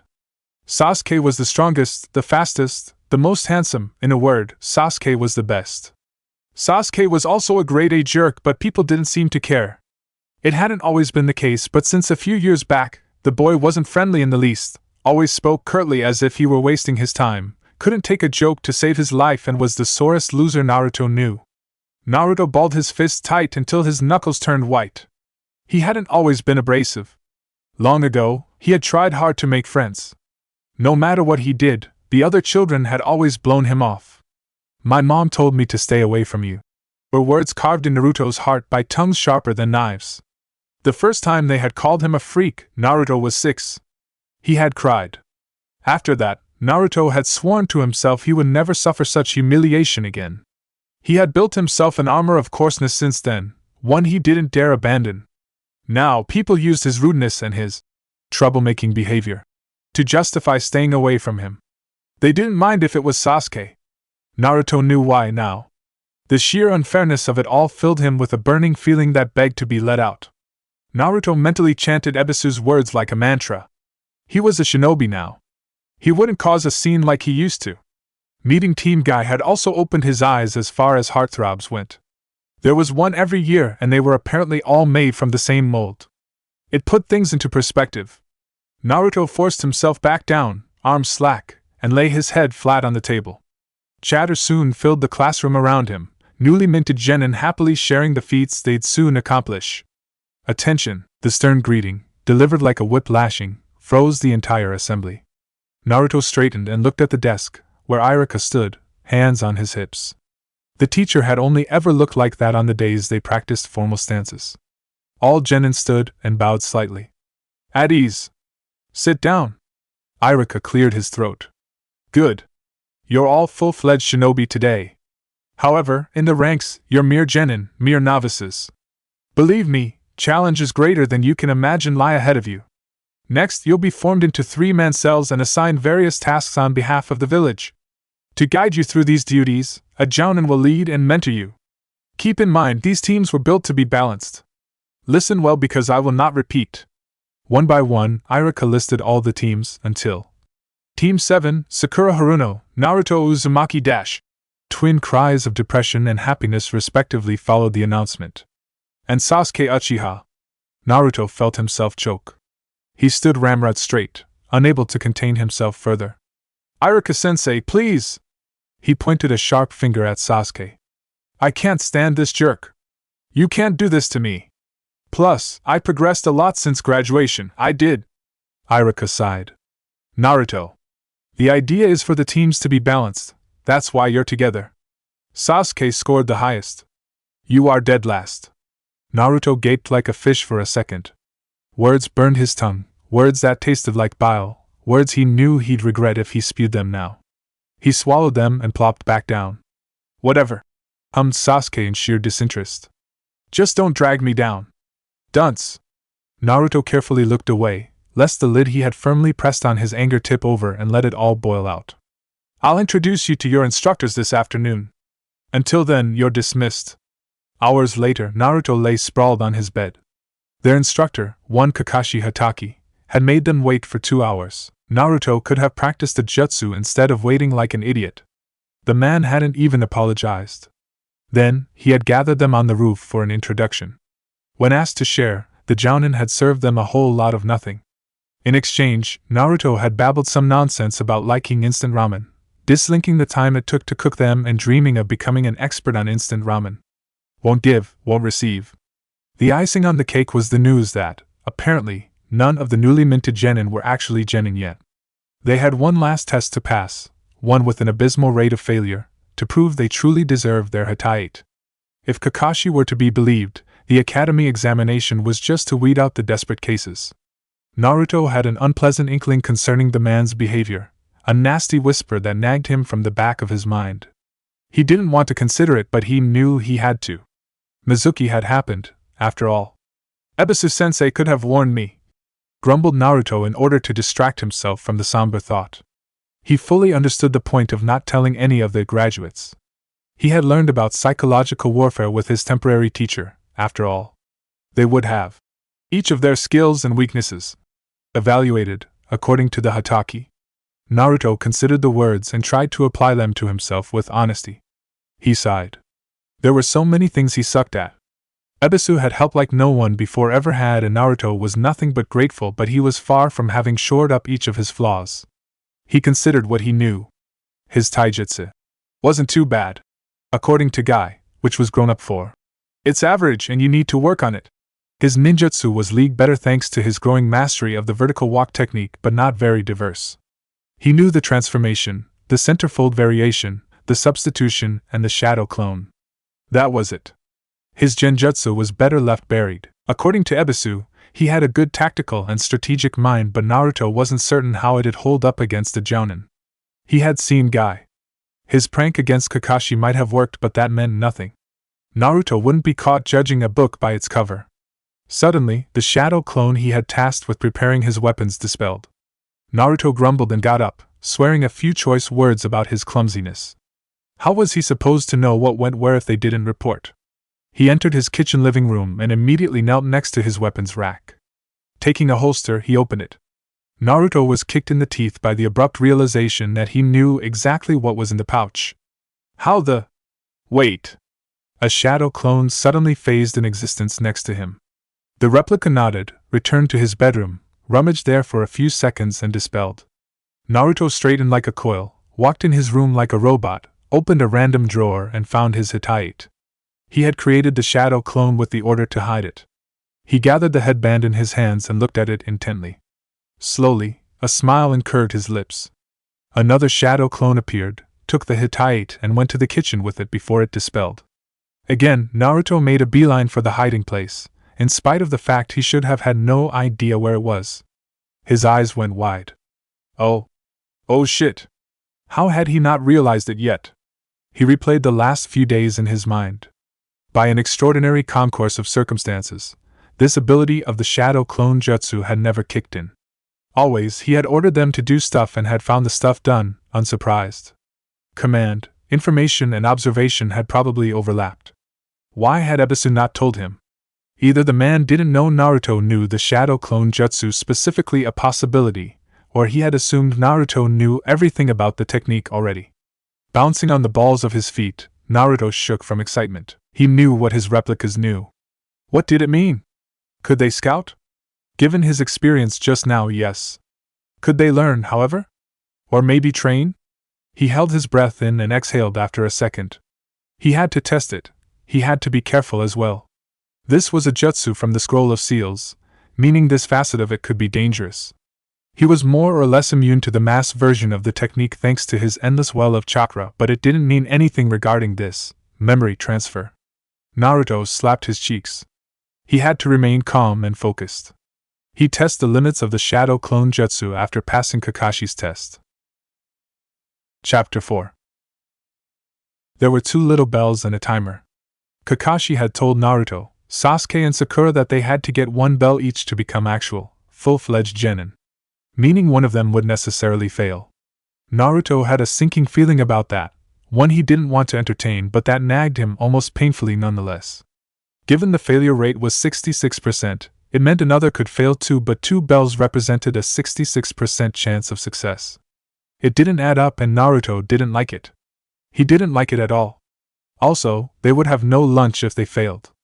Naruto was glad he had disregarded the man's order not to eat breakfast. Attack like you mean to kill, Kakashi was saying. or you'll never stand a chance. Wah, but that's dangerous, Sakura protested immediately. Naruto went for a little taunt. The man had again let them wait for 2 hours after the rendezvous time. You couldn't even find your way here without getting lost. How are you going to dodge a kunai? The weakest dog barks the loudest, huh? Answered Kakashi flatly. Now, let's forget the dunce and start on my signal. Naruto felt a vain pulse on his forehead at the insult but gritted his teeth. He wouldn't fall for it. Another set of gears whirred at full speed. A little show of anger might actually come some way to reveal some of the Jounin's abilities, they suggested. Acting on a split-second opportunity, Naruto growled he didn't have to force it and retrieved a kunai, ready to launch it. Then Kakashi moved. Hold up! Came the Jounin's voice from behind Naruto, holding the boy's own kunai against his neck. I didn't say go yet. Naruto huffed and composed himself an odd expression. He didn't have to force it much either. The Jounin was fast, almost beyond his ability to perceive and far beyond his capacity to react. You were prepared to kill, good, drawled Kakashi. It seems you've begun to respect me a little bit. Not in the least, thought Naruto silently, keeping a vague grin on his lips. Now ready, steady. Go! Sasuke and Sakura jumped away. Kakashi moved once again and Naruto found himself free to move. Patiently, he holstered his weapon. The other two got the idea when they went into hiding. You aren't the brightest tool, are you? Naruto raised an eyebrow. You have something I need, why would I hide from you? I'd only lose time. Kakashi blinked. I suppose that's true. Naruto nodded, arms crossed against his chest. Good. Now, it's time for the match to begin. Let's make it one worthy of the greatest warriors. I think you're on the wrong page here. This is not exactly a match. Ha! The only thing wrong here is your hairstyle, answered Naruto as he charged wildly. Kakashi sighed and reached for his pouch. Naruto skidded to a halt. A weapon? Wondered the boy. He blinked when the Jounin retrieved a book. Kakashi hummed. Let me check the first basic of ninjutsu, your taijutsu. You're going to fight with that book open? Well, yeah, I've been dying to read more of it. Kakashi shrugged. It won't make any difference, considering it's you. Naruto blinked. The man underestimated him that much? Once again, he took the opportunity to further his cover. He roared. I'm going to punch you into oblivion. He charged and leapt at the Jounin, who nonchalantly raised an open palm to block Naruto's fist. Without missing a beat, he transitioned to a kick, which Kakashi ducked under. You shouldn't show me your back so much, chastised the Jounin, crouching behind Naruto. The teenage blonde smirked. The smoke pellet in his hand that he had retrieved when he had sheathed his kunai earlier cracked. The plume of smoke obscured both his and the Jounin's vision. A shadow clone phased in existence with a flex of Naruto's chakra and an audible pop. Something in the air shifted. The replica lunged for Kakashi's legs. The Jounin sidestepped out of the smoke and punched Naruto in the face, hard enough to send him tumbling back. Okay, drawled the Jounin. Not too bad. From his perch on a nearby tree, the real Naruto watched his opponent. From his back pouch, he took a pocket telescope and eyed the book in Kakashi's hand. Isha paradise. He smirked. He had the second step of his plan. With 3 hand signs and a burst of speed, he used the substitution jutsu to take the place of one of the 2 clones in the slowly dissipating smoke cloud, sending his substitute circling around. With another flex of chakra, 2 more replicas appeared next to him. Uzumaki style, harem jutsu! Naruto saw Kakashi swallow thickly under his mask as a horde of naked young women assaulted him. Kakashi-sama, please give us a bell! The troop of girls chorused. Kakashi giggled and stepped back out of range of the little grabby hands and the barely concealed buffet of chests. Sorry ladies, I really can't dash. A firm grip on his back interrupted him.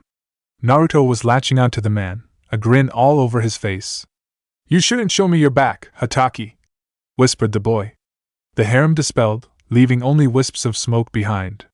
Kakashi whined for a second before he grappled Naruto off his back and threw him on the ground.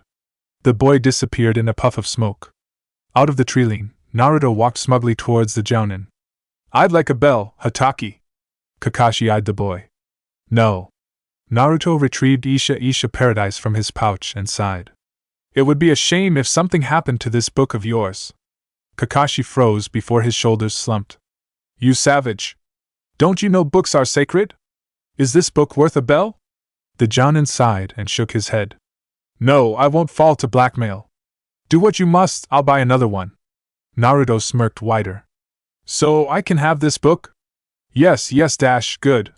Interrupted Naruto disdainfully. It means I won. And suddenly, the book turned into a bell while one of the bells hanging from Kakashi's belt turned into the book. I'm a ninja now. How? The clone latching onto you was just another distraction. So was the harem. So was me charging recklessly. So was my anger.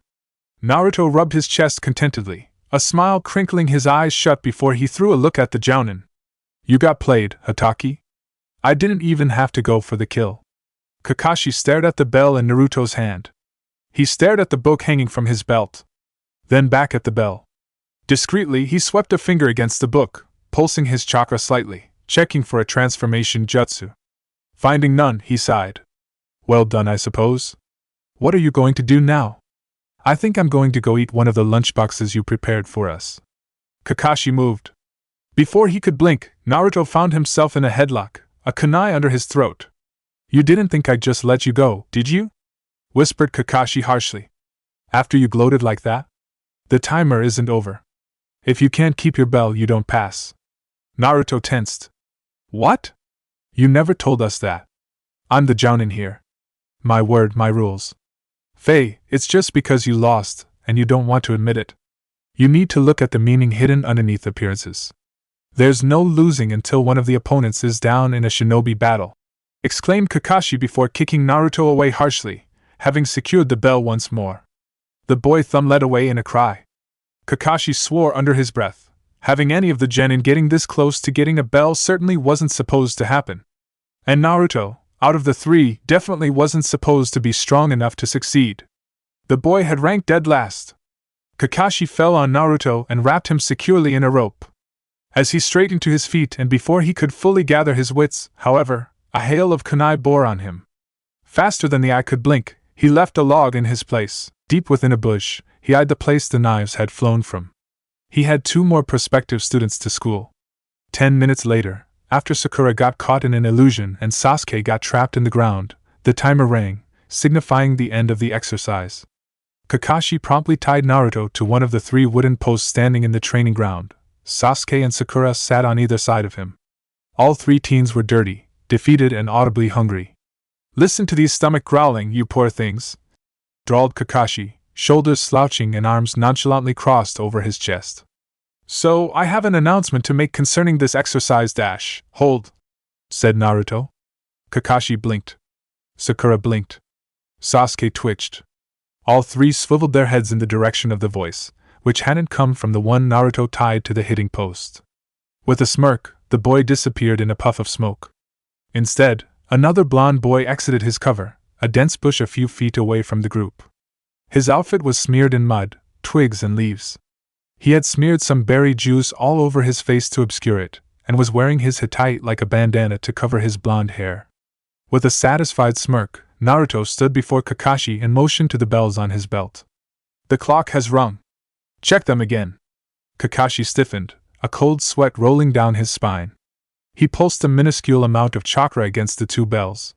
One of them turned into a little rock. Under his breath, he swore. Naruto tooted and fished for something in his pouch. He unrolled a handkerchief and revealed the bell.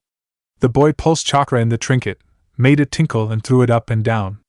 You're looking for this, Hatake? Naruto scoffed and threw the bell at the jōnin, who caught it. You didn't think I'd taunt you openly, did you? I won your little test. That's what you get for taking me for a dunce. He chuckled. What was it again? Look underneath. Whatever? You're really one big sucker. He gave a winning smile at Sakura and Sasuke and drank the look they were giving him, mouth agape and eyes as wide as dinner plates. You'd do well to show me a little respect, Naruto, answered Kakashi evenly. I'm a jōnin. Naruto looked offended. Something within him had been simmering for the past 24 hours and it almost boiled over here and now. He had made a promise to himself, however. He had to behave, which didn't mean getting trampled either. His knuckles turned white and cracked under the pressure of his fists, but Naruto contained himself. You were 2 hours late on the day of our first meeting, ground out the boy. You pretended you wanted to know stuff about us, but you shared nothing about you. You were 2 hours late on the day of our second meeting. Then, you gave us this test where one necessarily fails. Naruto swallowed his mounting anger and exhaled slowly. You want to know what this tells me? It tells me you show us no respect. We might not be jōnin, but we are people. You could have been polite to us. You weren't. You obviously don't care about us, but I think I know why. The boy balled his fists. It's about me, isn't it? He spat angrily. You want me to guess what you were doing for these 4 hours? The boy scoffed. Because I can fully see it, you protesting having me in your team. You didn't want the dunce, didn't you? His voice lowered to a murmur. You didn't want it. Kakashi straightened. Now, Naruto, everything isn't about you. Naruto scoffed. Glaring at the jōnin, he gestured vaguely towards his stomach. Of course it's not about me. It's about this. Always. Seethed the boy. He barked a mirthless laugh. I'm glad someone finally had the decency to tell me. Whatever. I'm going. Hold. Called Kakashi, his voice cracking like a whip. The test was rigged, Naruto, but not against you particularly. There was a hidden meaning to it, and you 3 failed to see it. Why should I even believe you? But go ahead then, what was the goal? Kakashi sighed. You still can't see it, huh? That's why none of you is ready to be shinobi. All 3 prospective jōnin tensed. The heck do you mean? I passed your little test. No, you didn't. Spat Kakashi. Why do you think you were put together in teams? You little punks just ran around on your own and did your own thing, and I still succeeded by doing my own thing, as you put it. Spewed Naruto. I cleared the objective you gave us. You shouldn't have. You 3 should have worked together. The goal was to make you act as a team. Naruto blinked at the jōnin. Sakura sprung to her feet, flustered. Wait a minute! She cried. If we were expected to work together, why did you have only 2 bells? Even if we'd succeeded, one of us would have had to go back. You say it was about teamwork, but you played us against each other. Of course, answered Kakashi tiredly. The task is set up to cause dissension in your ranks. The goal was to see who among you would set aside their interests and offer to team up for the good of all. Something clicked in Naruto's mind. Pieces of a large puzzle suddenly fell into place. It felt like a set of rusty gears had been cleaned up, greased generously, and were suddenly turning at full power. Understanding, like a ray of light or maybe a torrent of fire, inundated his mind. His restraint bent under the weight of his temper. Bull. Shit. Interrupted Naruto flatly yet firmly enough to catch everyone's attention. That's not the good of all, that's the good of the many. Someone has to eat crap at the end of the day. I'm an expert on that. He spat disdainfully. Your explanation doesn't even hold. If the goal had been teamwork, then you'd have had a single bell for all 3 of us or 1 for each, with the caveat that the failure of one is the failure of all. You just wanted to see who would sacrifice themselves for the other 2. Your test isn't about teamwork, it's about martyrdom. Stupid. On missions? Retorted Kakashi harshly. You will be expected to sacrifice yourself to ensure its completion. On missions, my personal interests aren't at stake. On missions, your life is. Your test is still incoherent. Ground out Naruto through gnashed fangs, frame coiled and fists balled. A single bell would have sufficed. Everyone's interests would have been equally at stake, like on a real mission. By having 2 bells, you're telling us someone is worth less than the other 2. Naruto scoffed. And I know who that is. The truth. Continued Naruto venomously. Is that you wanted me out. You're like Mizuki. Sakura couldn't help the curious. Huh. That escaped her lips, despite the fear she felt standing near Naruto. Even Sasuke looked up at the blonde boy, puzzled by his words. But I passed your shitty little rigged excuse of a test. Oh yes, I passed, and now you have to come up with a bullshit excuse to still fail me. Teamwork. They. He threw a glare at his teammates. As if any of these 2 would lift a finger for me. Sakura is only interested in Sasuke and Sasuke is only interested in himself. Sakura balled her fists and swallowed her anguish as she whirled to face Naruto. That's not fair. You're super annoying too. Anger leaked from Naruto's control like water from a cracked dam. I wanted to be your friend for years and you blew me off each and every time. And you're annoying too. Whatever I do, you use me like I'm your punching ball. And you're always clinging to Sasuke, you think you don't annoy him? And you Sasuke. prompted the blonde. How does it feel to fail when the dunce succeeded? I got a bell, you didn't. Not so high and mighty, heh? At least, you're still a pretty boy, am I right? The Uchiha scoffed. Hatake underestimated you. Naruto barked a laugh. Ha! What a joke! I made him underestimate me. We're shinobi. We want our opponents to underestimate us. That's only a weakness for us to exploit. Naruto smirked and savored the word as it rolled off his tongue. Dunce. Sasuke jumped to his feet. You wanna go dead last? Naruto faced him fully, already on the balls of his feet. Don't bite more than you can chew, pretty boy. Stop. Stand down. Kakashi's voice froze all three genin. It held a menace. Naruto shuddered. Actually, the tone reeked of death. The boy breathed out and forcefully relaxed. Sasuke's breath shortened for a second before he sagged and sat back down. Good. Naruto, I do not know what I can say to convince you, but I truly didn't rig the test against you. I realize, however, that it could be interpreted like that given your past. I apologize for that. This bell test wasn't the right challenge to pit you three against. Naruto remained silent but gave the man a defiant glare. Those were mere words. He had been caught by honeyed promises before. He wouldn't allow it to happen again. Kakashi sighed and the pressure alleviated. That being said, you cannot speak like this to your superior officer.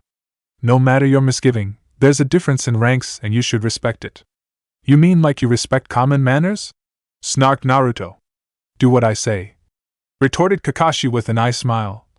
Not what I do. This is your last warning before I put you under arrest for disrespecting a superior officer. The Jounin exhaled noisily before he coughed into his hand. Now, what to do? Yes. I believe I'll give this team a provisional pass. You know what I expect from you three. I don't ask you to be friends but to be able to work together. In a month, if you haven't reached a level of teamwork up to my standards, you'll fail. All three of you. No question asked? Your individual abilities are important, but it is thanks to teamwork that most progress is made, that missions are fulfilled, and that lives are saved. Remember that. Hammer it deep in your brain if you must, but remember it. Kakashi rolled his neck. Now I'll let you eat, Naruto. After all, you earned it. We'll work some more this afternoon. Don't share any of it with Sasuke or Sakura. He chuckled. No food for the pretty boy and his fangirl. Sasuke and Sakura, you're forbidden to go search for food. His lone eye hardened. If you disobey, this team is disbanded immediately. With that said, he moved. Kakashi was gone before any of the genin could utter a peep. Sasuke's and Sakura's stomachs growled ravenously. Naruto groaned. He was starting to get hungry too. He eyed the two boxed lunches. Those were his. His two teammates' guts once again protested. You really didn't eat this morning, huh? Asked the blonde, more thinking out loud than really making conversation. And I'm the dead last. Pfff, I swear. He fished in his pouch for 2 energy bars and threw them at the Uchiha and Haruno, who reflexively caught them. What? But Naruto, protested Sakura. Sensei told you dash. Naruto interrupted the girl with a sharp motion of his hand. He pointed at the bento. He told me not to share the lunch boxes. He didn't say anything about whatever I had on me. Sasuke looked at his ration bar before throwing it on the ground. I don't need your help. He bit. You'd go hungry for the entire afternoon because I gave you food? Are you a fool, yes or yes? What use are you going to be if you're famished? Also, did you hear nothing about Hataki's spiel about teamwork? Or did you shove your head so far up your ass you became deaf? Sasuke snarled. Don't make me laugh. You don't believe a word of it. What even is your deal, by the way? What did you mean with Mizuki? Naruto fell silent for a second. His face fell into a blank mask before a frown twisted it. That's none of your business. And you're right, I don't believe it. Spat Naruto morosely. He gave his 2 ex-classmates the stink eye. Can you blame me? Or what, are you going to pretend you believe in it, Sasuke? For years you've acted as we register below the ground you walk on. I could hear you think yesterday in the classroom. A team? This is going to slow me down. Tell me this wasn't what you were thinking. Sasuke averted his eyes, a frown furrowing his brow. Sakura suddenly exploded. Oh, can it, Naruto? You make it seem like everything is on us. But you didn't try to team up either. You're annoying and selfish. You're rude. And you always cause trouble. How many times did Iruka-sensei have to interrupt class to fetch you while you were pranking someone? You made us lose a lot of time. And you never got punished for any of it. That's just the worst. All just because you weren't brought up correctly. My parents would have grounded me for life if I had done even half of what you've done." Naruto's visage abruptly closed off, allowing no emotion to bleed on his features. Those were facts, what Sakura had said. However, to Naruto, they sounded painfully superficial, awfully partial, cruelly hypocritical. Only his worst, never his best. "I guess I'm lucky to be an orphan then," he said evenly, his voice a perfect monotone. "I don't think I want to be on this team."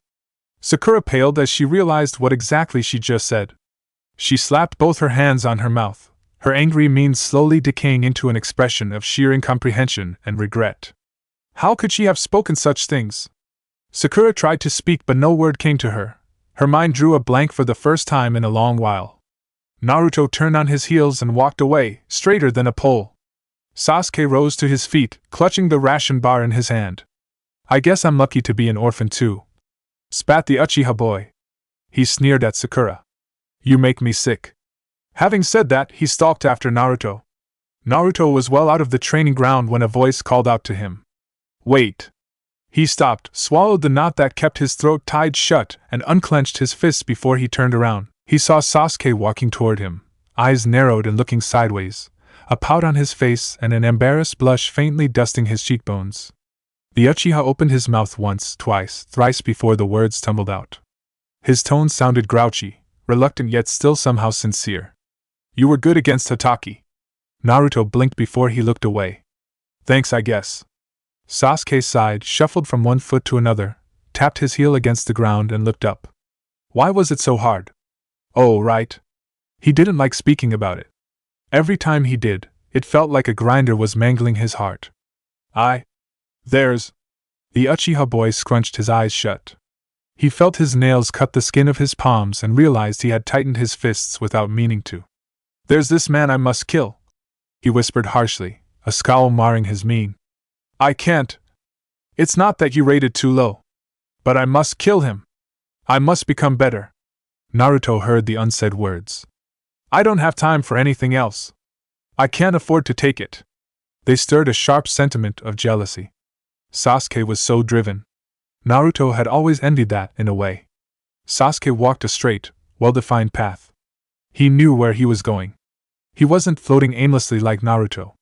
Naruto still felt adrift, and while this knowledge nagged him every day, Sasuke had just reminded him of it in an almost physically painful way. Like a punch on the nose.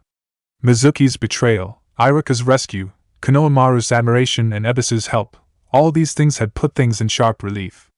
Naruto understood that his behavior wasn't attractive. Yet his coarseness protected him like armor, his pranks allowed an outlet for his most violent feelings and his provocations ascertained his existence in the middle of the deafening silence.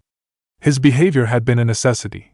It had allowed him to survive, never to truly live but to survive at least. Who'd have sympathized with someone who was constantly blowing hot air, always boasting, claiming they'd become Hokage without having a clue about what it meant? Who'd befriend someone who was no one? Yet, as Naruto thought about all that, he saw that Sasuke's path was one the boy was chained to. The Uchiha heir would never be able to stop walking it until either he or whoever he targeted was dead. It seemed like a terrible fate, one that ought not to be envied. Naruto swallowed thickly and nervously passed his tongue over his dry lips. "Who is it? The one you need to kill?" he asked quietly. Sasuke coiled and a storm passed over his visage. Naruto winced at the obvious pain his question inflicted on the other boy. He squeezed his hands nervously. "That's okay if you don't want to tell me." The Uchiha swallowed harshly. "My brother," he spat eventually. "My brother. The one who—" His voice broke to a whisper, one so fuming with hate and sorrow that Naruto could taste it. "The one who murdered my clan." Naruto laughed. Sasuke looked up angered before he realized the boy's laughter was a humorless sneer, dry and squeaky, like an old door on rusty hinges, almost a bark. "Life sucks, huh? I'm sorry. I knew you lost your family, but I didn't know exactly what happened. Nobody told me." Naruto looked down. "Can't say I can relate, but I'm sorry. This sucks. Sage, it really does." Sasuke relaxed a smidge and nodded mutely. Naruto sighed and looked at the dark-haired Uchiha. An awkward, fidgety silence fell over the pair. Naruto broke it first. "Wanna go train or something? I met a guy this past week and he showed me a few tricks. That's how I got Kakashi."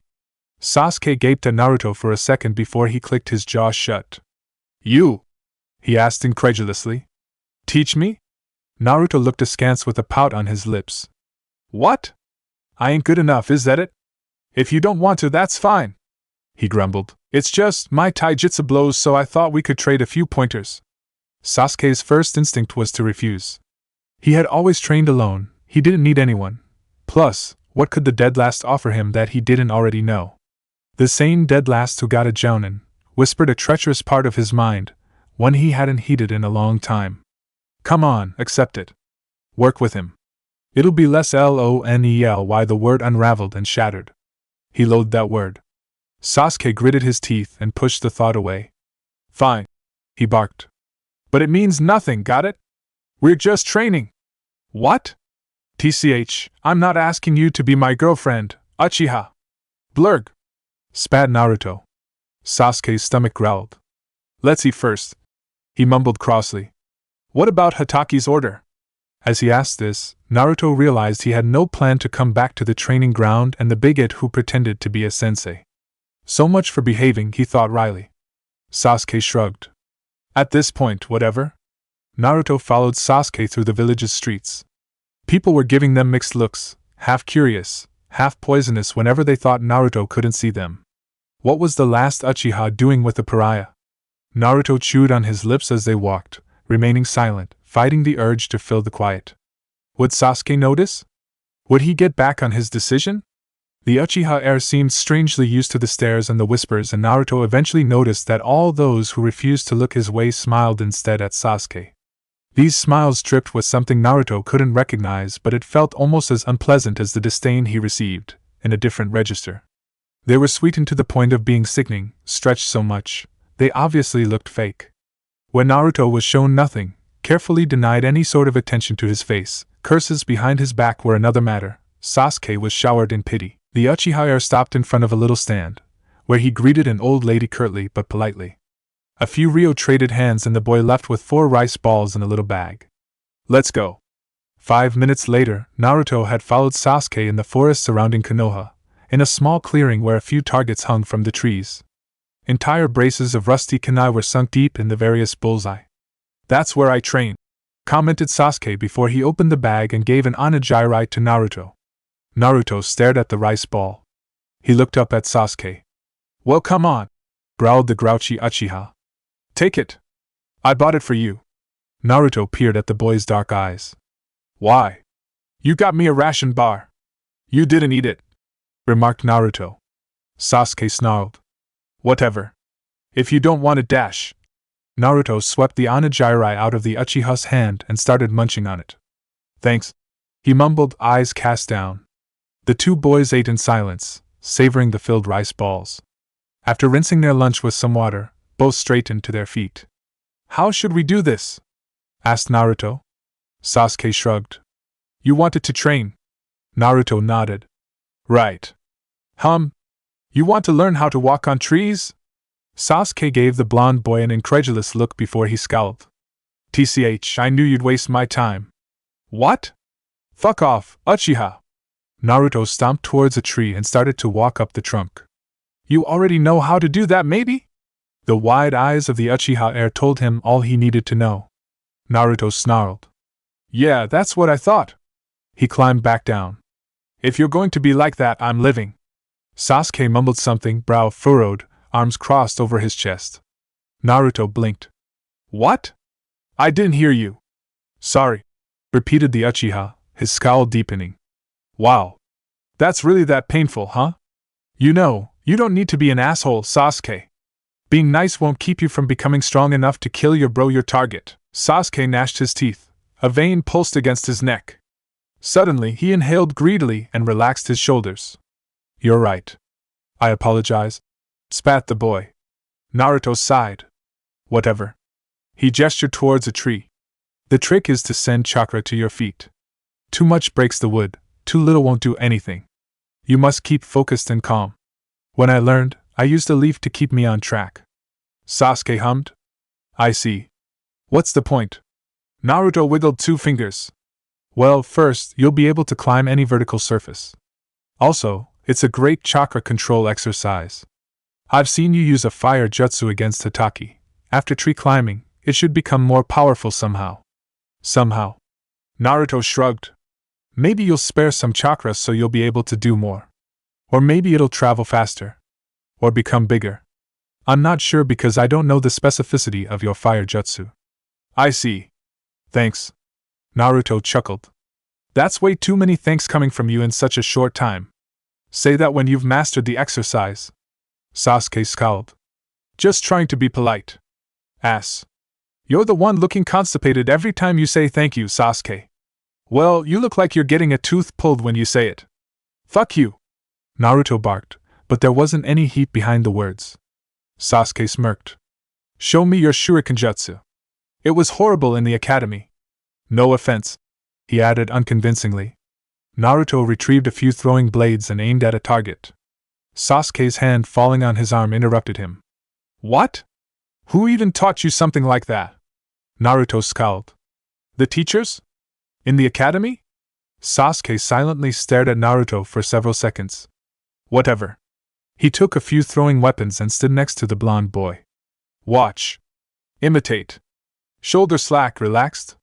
Palm flat, blade against it. You can throw from below, above, or horizontally. Your arm is like a whip. You coil only to release it. Let go of the blade at the end of the course, a heartbeat before your hand aligns with the target. Then, you must throw a lot, again and again so the motion gets printed in your muscles. Naruto was smiling at the end of Sasuke's explanation. Never heard you talk that much? You really like shuriken jutsu, don't you? Sasuke smiled for an instant before his face fell into a blank slate and his eyes turned inward, blinded by hurt. Shit. Sorry. I didn't mean to bring up painful stuff. Naruto fidgeted. Whatever. I got tree walking in 4 days. He boasted, punching Sasuke's shoulder lightly. I bet you can't do better. Sasuke smirked, trying to compose himself a haughty expression. His gaze, however, shone with gratefulness. You're on. I'll have it tomorrow. Chapter 5. Naruto awoke to the sound of someone knocking on his door. He grumbled about people and their lack of good sense before he lay his eyes on his clock. He started when he saw it was already 10:30. A vague impression of slamming the alarm shut and going back to sleep came to him. He had practiced extremely late into the night with Sasuke yesterday, his exceptional endurance giving him the victory in the silent contest against the Uchiha. He could tell his shuriken jutsu had become better already. As for Sasuke, the boy had made astonishing progress with the tree climbing exercise. This morning, however, his arms and hands hurt. Groggily, Naruto rolled out of his bed, scratched his eyes, hurriedly combed a hand through his hair and trotted towards his door. Iruka-sensei? He blinked. The Chunin coughed in his hand. His expression was serious. Something came up after yesterday, Naruto. Hokage-sama sent me to fetch you. Naruto felt his heart miss a beat, and his chest constrict uncomfortably. He rolled his tongue inside his suddenly dry mouth. A bead of cold sweat trailed down his spine. Yesterday, he'd been happy to desert the training ground and ignore Hataki's order.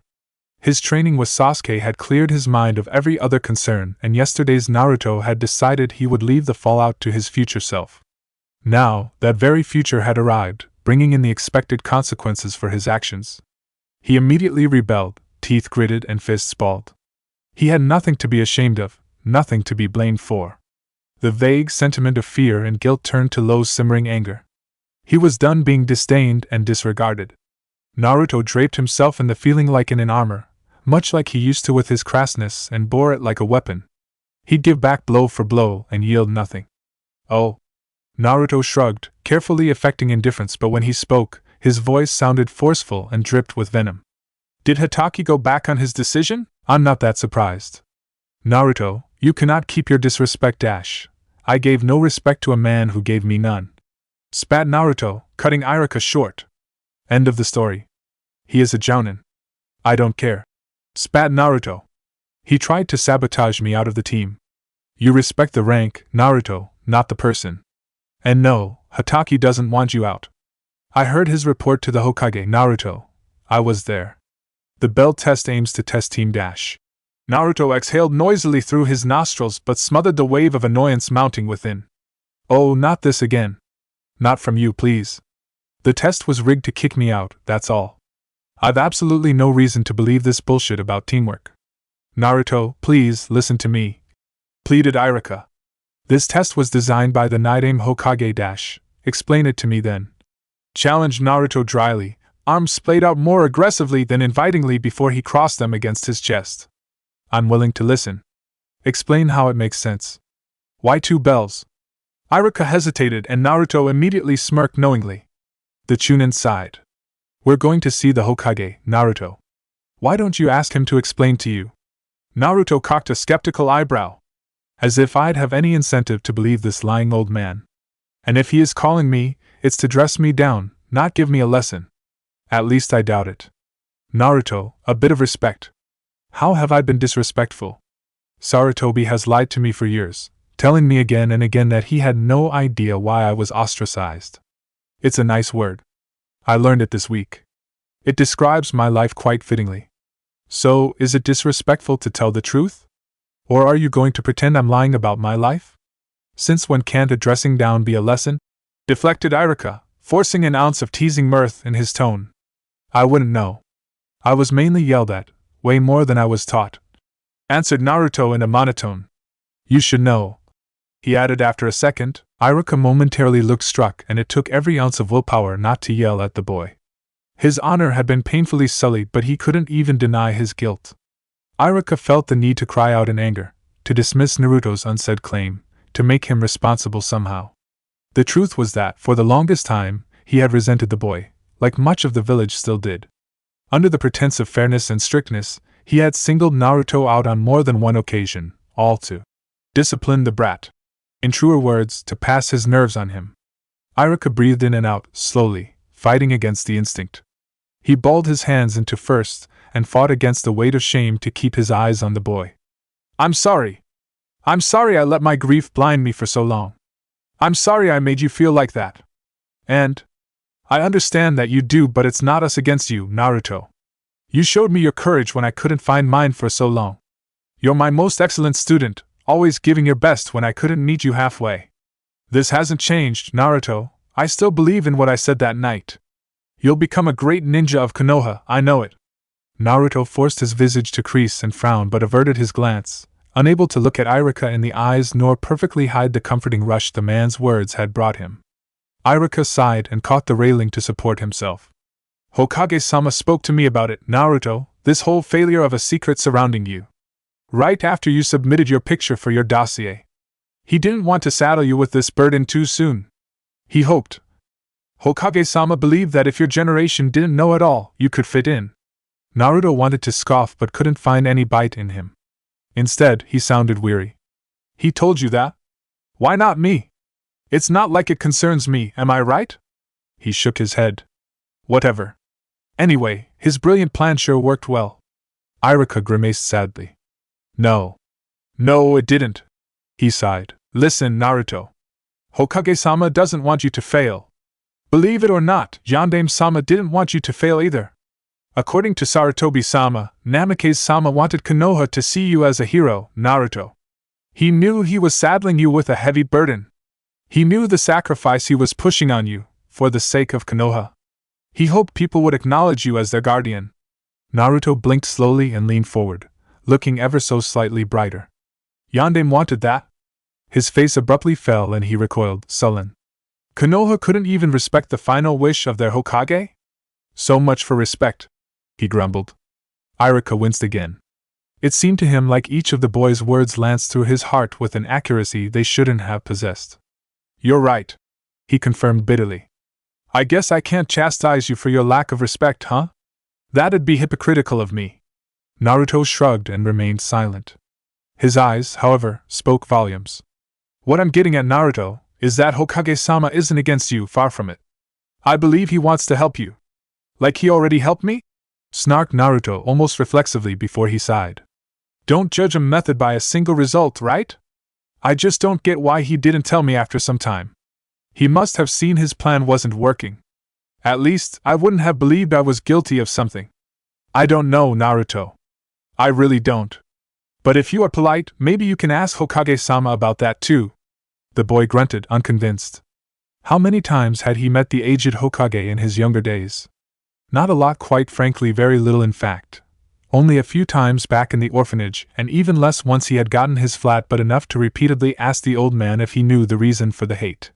What had Naruto done to deserve it? Was he a criminal? Were his parents? Hiruzen Sarutobi had never come clean. Take a shower and get dressed, Naruto. We'll go afterwards, alright. Hokage-sama is waiting for us. Fine. If you don't believe in Hokage-sama, then at least believe in me, Naruto. I'll do my best to advocate for you. Iruka raised his right hand and tightened it in a fist. I swear. Naruto smiled hesitantly and bumped it. Thank you, Iruka-sensei. I apologize too. I was kinda rude. The Chunin shook his head firmly. No. You told the truth as you know it. Not diplomatically, but not disrespectfully either. Now go get ready. Yeah, going. See you in a bit. Showered, refreshed and dressed in blue shorts and a white shirt, Naruto exited his flat minutes later. Throughout his spat against Iruka, they had attracted a few passers-by, but none had stayed long, seeing who was involved. Hence, given the hour, the street was empty. Iruka smiled as he eyed the boy critically. You wear these colors nicely. Naruto threw a glance at his outfit. They are more Sasuke's style. I'm only putting them on because my usual is just too dirty. True, but it's a nice change from orange. Naruto scowled menacingly. Iruka raised both his hands in surrender. Orange is cool. Only orange, all the time, is a tiny bit tacky. Changing once in a while does hurt, is all I'm saying. The boy relaxed. He smirked. Fine. You passed this one time. Orange isn't the stealthiest color. Funnily enough, either is red, but I've never heard anyone bitch to Sakura about her dress. Faced with Naruto's smug smile, Iruka sighed in defeat. Fine, fair enough. Let's go meet Hokage-sama already. The pair took to the streets. Naruto had his hands behind his head, a smile back on his lips and a slight spring in his steps. Iruka was relieved to see the blonde boy seemingly back to his usual self. Sorrow didn't fit Naruto's sunny visage. The Chunin wasn't blind though. He had seen the pain Naruto carried with him, the hurt and the anger that lurked within the boy's soul. He couldn't pretend everything was fine anymore. As they walked, Iruka noticed, more acutely than he ever had, the gap between Naruto and the people of Konoha. The villagers out on an errand were swerving away from them, but the worst was that, to Iruka, the motion felt automated. People didn't think about it. They kept their distance out of trained routine rather than actual, or at least visible hurt. Even the glares and the whispers that the villagers stabbed in the boy's back had an ingrained quality to it. They dripped with contempt and hostility, yes, but also habits. Shame twisted Iruka's guts. Had he ever been part of this mindless crowd? Yes, and the horrid thought lingered on his mind bitterly. When had the wound left by his parents' death festered into animus?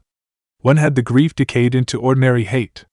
When had they become accustomed to this odium so casual, it was deemed alright to revel in it, display it, boast it? When had he become the very bully he used to despise in his youth? Iruka didn't know, and he loathed it. He eyed Naruto. The boy's smile was close to perfection, almost enough to fool him. A part of it was genuine, but Iruka detected the ever-so-slight tightness at the commissures of Naruto's lips, the almost invisible tension in the corner of his eyes. Gingerly, the Chunin placed a hand on Naruto's shoulder and gave him a half-smile. Naruto simply returned him an interrogative glance before he grinned happily. What's up? Iruka's smile eased, and he shook his head. Nothing. Just reminding you that I'm here. Naruto furtively brushed a finger against Iruka's hand. You're weird, sensei. Of course you're here. The boy's smile, nonetheless, was the tiniest bit brighter. The two reached the Hokage Tower and entered after a quick customary check. The building buzzed like a hive. Shinobi of all ranks, belonging to various offices, hurried to and fro, carrying important documents, mission assignments and secret orders. At least, that's what Naruto supposed. Following Iruka, Naruto climbed several spiraling sets of stairs. He snickered, remembering his infiltration of this very tower, a few days ago, in order to, or so he'd been led to believe, get a chance to graduate. They entered a circular office near the very top. Light flowed in the room abundantly through several windows, but it failed to give any sensation of space. Papers, folders, and piles of documents cluttered the, in theory, large office. Naruto had rarely been here before. The Hokage usually received people in the wider mission assignment office on the ground floor. Hiruzen Sarutobi was sitting upon a rather comfortable-looking seat, behind a wide, curved desk made of red wood, possibly mahogany. This balding old man, his features furrowed and worn out by age and duty, was the supreme leader of Konoha and the commander of her shinobi. "Hokage-sama," greeted Iruka, snapping into a salute. Naruto chose to imitate him, if only to start the meeting diplomatically, though he didn't speak. Not giving the man his title would send the necessary message. Ebisu's lesson came to him suddenly. Keeping a cool head is crucial when negotiating, as anger is a poor counselor. "Hello, Naruto." "Hello, Sarutobi-san." The Hokage frowned minutely before he sighed. "Clever. I suppose this kind of harmless protest should be allowed, considering. We have to talk, Naruto, don't we?" Naruto bit his lower lip hesitantly, weighing his words. "I'm ready to listen," he offered eventually. "Are you ready to talk, old man?" The Hokage groaned in mock protest. "Ebisu taught you too well." Naruto wasn't quick enough to school his features. Hiruzen smiled. "You didn't think I'd know? Ebisu is an honest man. He reimbursed the Sarutobi clan for the 3 days he instructed you instead of Konohamaru." The boy fidgeted for a second before he squared his shoulder and met the Hokage's gaze. "If there's any compensation to be given, please don't punish Ebisu-sensei. You'd offer to pay in his place, I take it?" Naruto nodded resolutely. An admirable mindset and proof enough of what we were looking for. Fortunately, it won't be necessary. In fact, Konoha paid Ebisu in the end. These few hours were exceedingly well spent if I'm to believe Kakashi. Naruto tensed but said nothing. The Hokage hummed. "You do not like Hataki-san." It was an observation, not a question, but not yet an accusation. Naruto wet his lips carefully. "I've reasons to believe Hataki-san holds a grudge against me. He told me of your reasoning. It's logical but erroneous in this case. I had assumed, Sarutobi-san, that you'd believe and support one of your jōnin anyway instead of me," pointed Naruto in a monotone. "I'm really curious to hear your explanation of this test." "Really too well," muttered Hiruzen tiredly. "Fair enough. You should know that the bell test has been devised by my own sensei, Naidame-sama, and that I gave it to my team. It's a tradition, of sorts, that the only Team 7 of each generation should be led by a member of the previous one and pass this test to cement its cohesion. If I may ask, Sarutobi-san?" "Yes, Naruto?" The boy's tone dropped below zero. Was the screw-up of each generation expected to take one for the team? "Naruto!" Iruka barked. "No," interrupted Hiruzen. "Let him, Yumino-san." The Hokage sighed. "I see, Naruto, how this test can be interpreted, and it dismays me that I've never considered it until now. You have my word that Hataki doesn't think less of you than anyone else on this prospective team." The look that Naruto returned to him made Hiruzen understand that his word had no value for the boy. Hiruzen cleared his throat. "To answer your question, Naruto, both my teammates are still alive and assist me on my duties as the Hokage. Of my students, the least talented of all 3 is probably our most powerful shinobi today, myself included. His name is Jiraiya, and it was him who led Team 7 next, and his screw-up, as you put it, became the abbot of the Fire Temple. Then, Yondaime, another student of Jiraiya, took the torch and taught Hataki-san. Obito Uchiha gave his life to save Kakashi during a mission during the war. No matter how tragic the last iteration turned out, I'd say that it's not too bad overall. And all passed the exact same test? They were pitted against one another and still somehow guessed the answer, I mean?" Hiruzen thought quickly. He could lie to Naruto, risk discovery, and lose the boy's trust forever. Considering the boy's newly awakened intelligence, the danger was substantial. Alternatively, he could decide to come clean. His hesitation was minute, an incline of his head, his gaze turning inward for a second, but when Hiruzen looked at Naruto, he knew the boy had caught on to him. He swore silently. "No," answered Hiruzen. In fact, none of the teams ever did. First of all, the context was different for each one. When I passed this test, Konoha was young, barely founded. Naidame-sama devised this test with that in mind. Shinobi from various clans, erstwhile enemies, had to learn to work together, trust each other, and sacrifice for one another. When I gave it to my students, Long before they became the Sannin, war was raging outside our walls. They needed to face the harsh reality that any one of them, at any time, would possibly not come back. I still do not understand. Interrupted Naruto impatiently. Why 2 bells? Why present a scenario of certain failure for one? Why set up a situation where interests diverge? Why make each prospective teammate functionally a traitor for the duration of the test if the goal is to foster unity? Why 2 bells and not a single one? Because the objective is exactly to see who turns traitor and who remains dedicated to the mission. But there's no mission, protested Naruto. At least not one given to the team. The test is worded and presented as an individual task. At least it was for us. If we'd been told that we would all fail anyway if we didn't get the 2 bells, I'd kinda understand. It'd still be upsetting that one of us had to bite the dust no matter what, but at least we would have had a clear reason to work as a team. But that's not the case. We just needed one apiece. Period. Why is that? How is that betrayal to favor my interest if I haven't been given a common goal? I don't get it. The Hokage frowned but remained silent. For a long minute, he considered the boy's words and the creases on his face deepened. Eventually, he fished in his white robes for his pipe and started chewing on the stem. After 5 minutes of weighty silence, he looked at Naruto, dark eyes a stormy gray. Damn it, I have no idea why no one ever raised this point. Exclaimed Naruto triumphantly, hopping thrice in victory before he settled back to attention. He coughed in his hand, embarrassed. Sorry. Hiruzen smirked. No, I believe you were entitled to some sort of celebration. The old man sighed. Truthfully, the bell test is always failed by the prospective candidates. The aim, as you understand, is to teach the young genin the value of teamwork.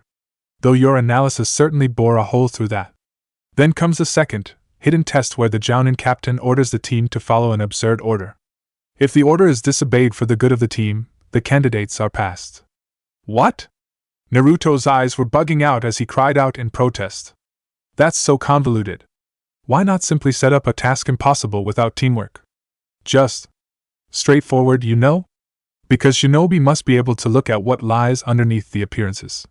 So we're supposed to constantly question the orders of our captain? Well, no. Or rather, yes, as long as it remains reasonable. Naruto felt his head swim. This is so uselessly complicated. Why is it that complicated? Being a shinobi is a hard path, Naruto, said Hiruzen seriously. Our name means deception in part, and a good shinobi must pierce their enemies' lies before theirs are seen through. And that means we must teach through mind games? How best to teach mind games than to expose the learner to one?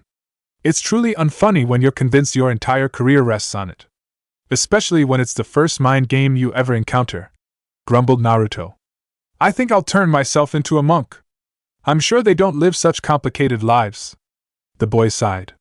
Alright, what does it mean, Sarutobi-san? I cleared the test but didn't technically pass it. He had been too angry the day before, against Kakashi and Sakura, to even consider the idea of a team. He had acted childishly, disregarding the order of a de facto superior officer, even one he held no respect for, to go do his own things. While Naruto still felt partly entitled to his reaction, a cooler head also told him he had gone past the line. I suppose I should go back to the academy, correct? He frowned crossly. And receive a punishment too, I guess. Hiruzen chuckled. Considering your performance against Kakashi, no, that'd be worse than useless. I understand that the team-up was less than ideal, considering your and your classmates' relationships. Never before was a team arranged with so many delicate elements. Naruto shrugged. It also turned into an opportunity to clear some of our major differences. I suppose all wasn't wasted yesterday. The Hokage smiled. It pleases these old bones to learn that. The boy smirked. Helping Hokage-sama with his back pain? What an honor! Hiruzen answered with a short but genuine belly laugh. Indeed, you should feel grateful. It is also good you acknowledge the disrespect you showed. It cannot happen again and will be noted, but your willingness to make amends shall be recorded too. However, Naruto, I first want to ask. What do you wish to do? Naruto blinked. What do you mean? Exactly what I asked. Do you still wish to become a shinobi of Konoha? Naruto opened his mouth reflexively to proclaim his fondest wish. Of course, he wanted to. Becoming a shinobi, winning the Hokage hat, those were his dreams since ever. With them would come the status, the acknowledgement, the acceptance he craved. As soon as he thought that, however, his jaw clicked shut. A voice echoed from the far end of his mind, one he had grown more and more accustomed to since Mizuki's betrayal. The vengeful ghost of his heart was silent. The voice wasn't his. It was the same call that had made him act out against Kakashi, the same voice that had made him say hurtful things to Iruka earlier. It was a caustic whisper, an aspersion of acid that burned false pretenses and lies. It shed light on things in a way Naruto wasn't used to. It was violent, uncomfortable, painful at times, but it bore the nakedness, the rawness of truth. Becoming a shinobi? What for? He had no parents to do proud. He hailed from no clan, meaning he held no name to honor. He belonged to no family he had to protect. The people of the village reviled him. This truth, more than any that preceded it, burned. If they loathed him for something he hadn't even done, why would they ever come to love him? If his mere existence was enough to attract their hate, it followed that none of his acts would ever matter to them, no matter how grand. Naruto knew he might impress a few. It was already the case. Iruka and Ebisu had shed their disdain for his condition and accepted to see him, Naruto Uzumaki, underneath the shadow of the Kyuubi. Konohamaru, for some reason Naruto couldn't quite fathom, seemed to admire him. What of the countless souls that remained, comfortably drowning in their hate for him? 3 individuals out of an entire town. 3 individuals already. 3 individuals merely. Naruto turned his gaze inwards and looked intently at himself. Shinobi, this word defined so much of him. It framed his entire childhood, it gave meaning to his existence. And yet, wasn't it only a means to an end? If he became an actor or a rich merchant, wouldn't he eventually earn the respect and admiration he desired? The lessons of Ebisu came to him, the history of shinobi, the bloody age of clans and the bloodier era of the villages, the dream of Hashirama Senju and Madara Uchiha, and the deadly stasis it had devolved into. Naruto tore himself from his considerations and met the gaze of the aged Hokage with a curious but unwavering look. Hokage-sama, what does it mean to be a shinobi of Konoha? Hiruzen felt his eyes widen marginally. He had seen the boy ready himself to answer reflexively, as he should have.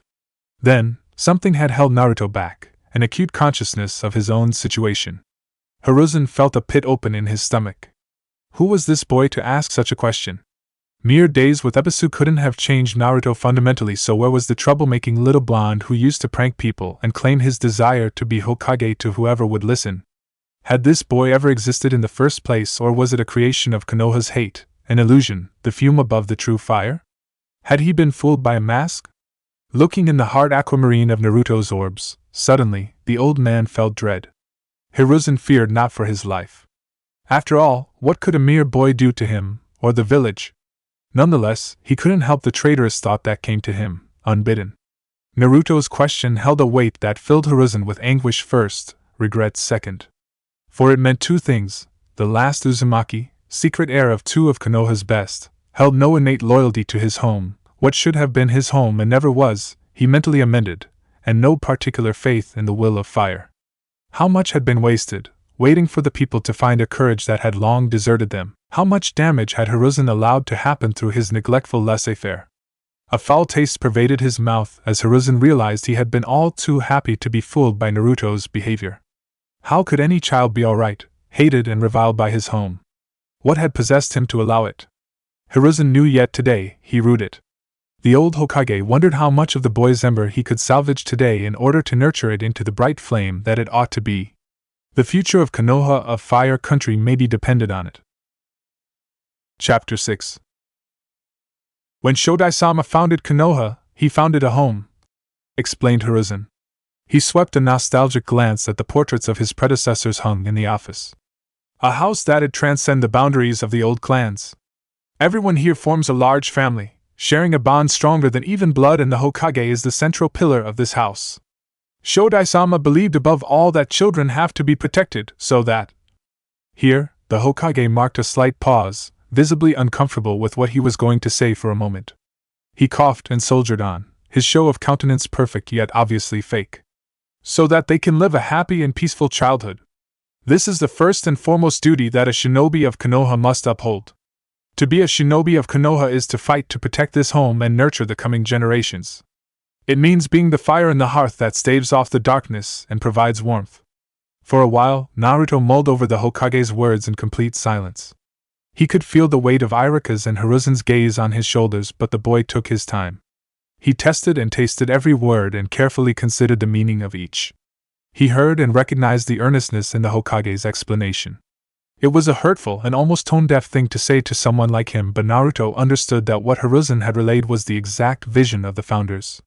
Eventually, he lifted his eyes and laid them on the Hokage. It sounds like a nice dream. When you can be a part of it.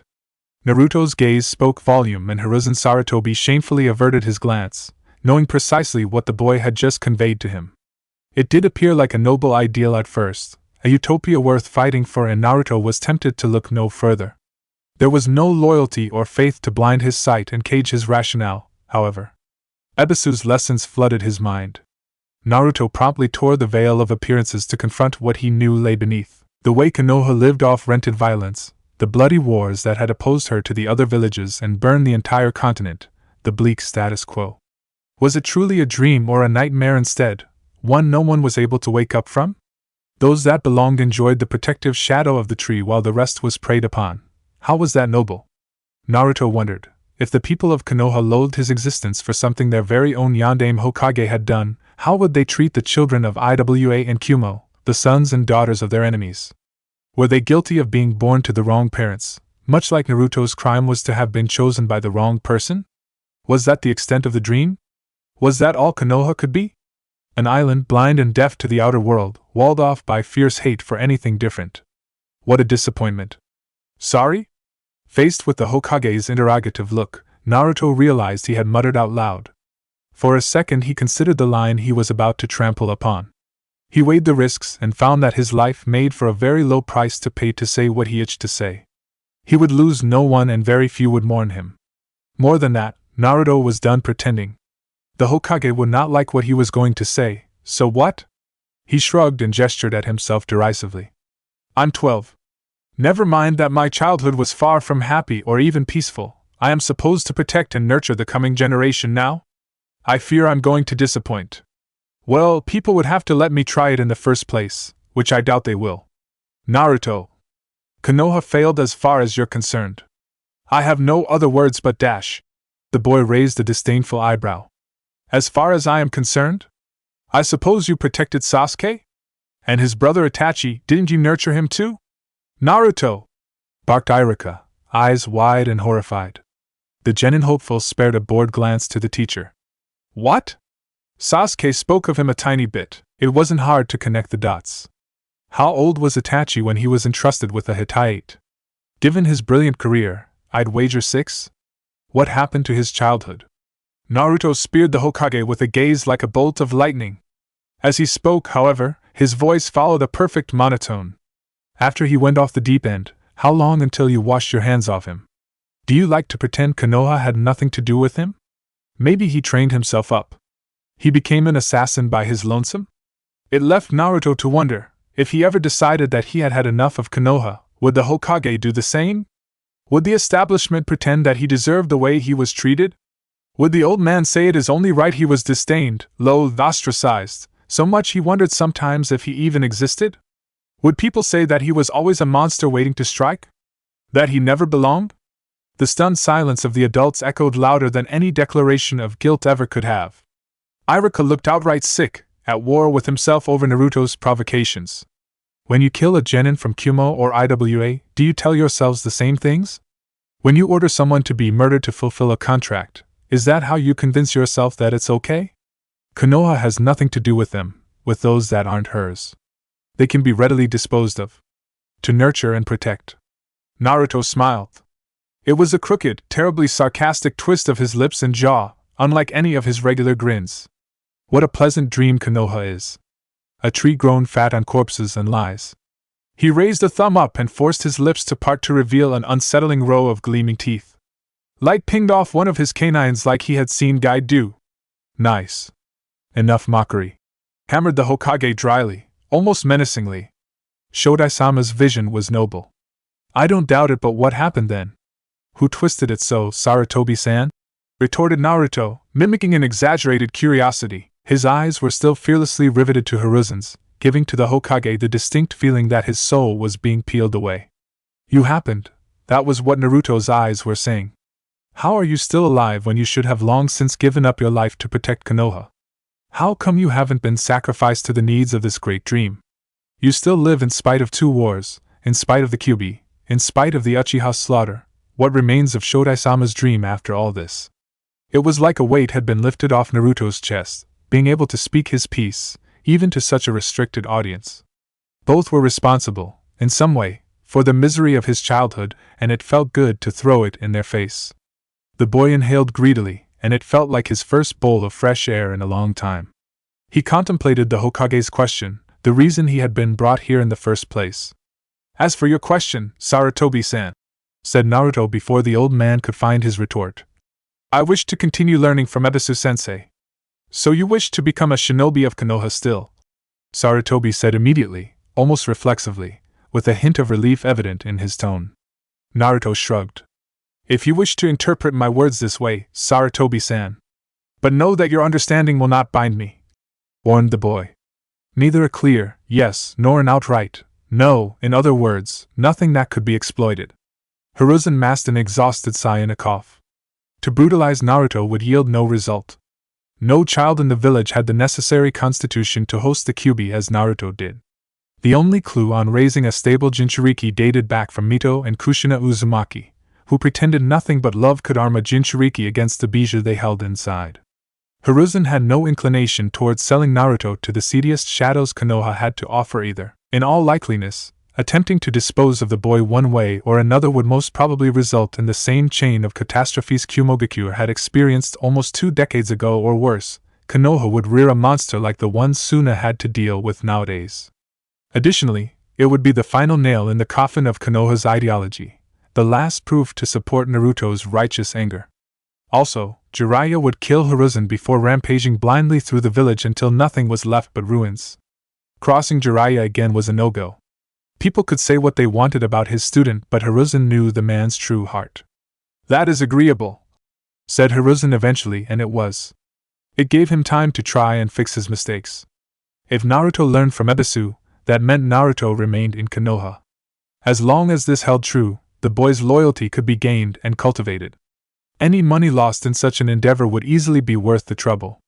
I'd also like to know why, once it became obvious Konoha would rather loathe me than accept me, you never told me about my situation, demanded Naruto, cutting through the Hokage's thoughts. With a heavy sigh, the leader of the village explained his decisions over the years the best he could. The secrecy had been maintained in a bet to try and preserve Naruto and his generation from the poisoned knowledge. Nonetheless, the adults had passed their hate on to their children, who naturally imitated their parents. The rumor had spread too fast to be extinguished. Worse, the odium it had borne had unified Konoha in a time of fragility.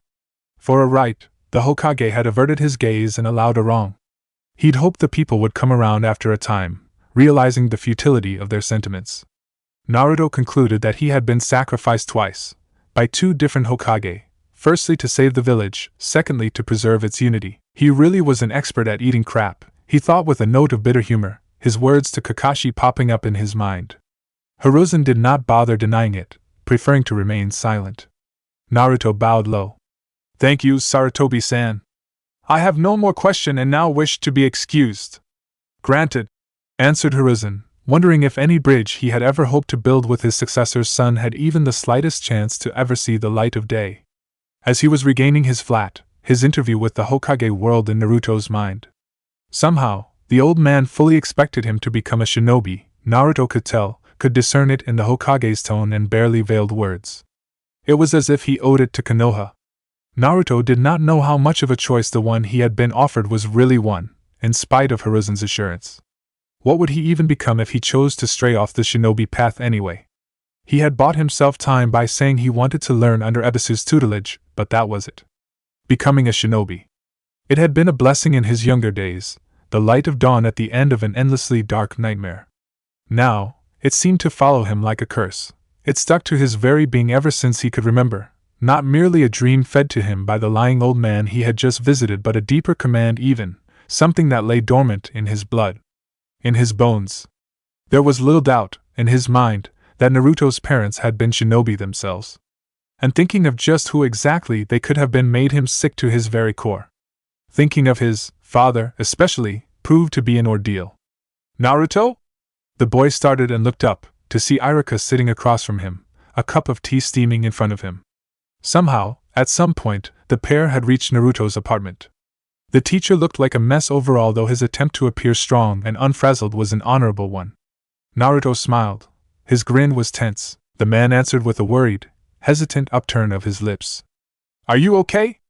Naruto tightened his grip on his Hittite. Iruka's Hittite earned through treason, violence, and blood.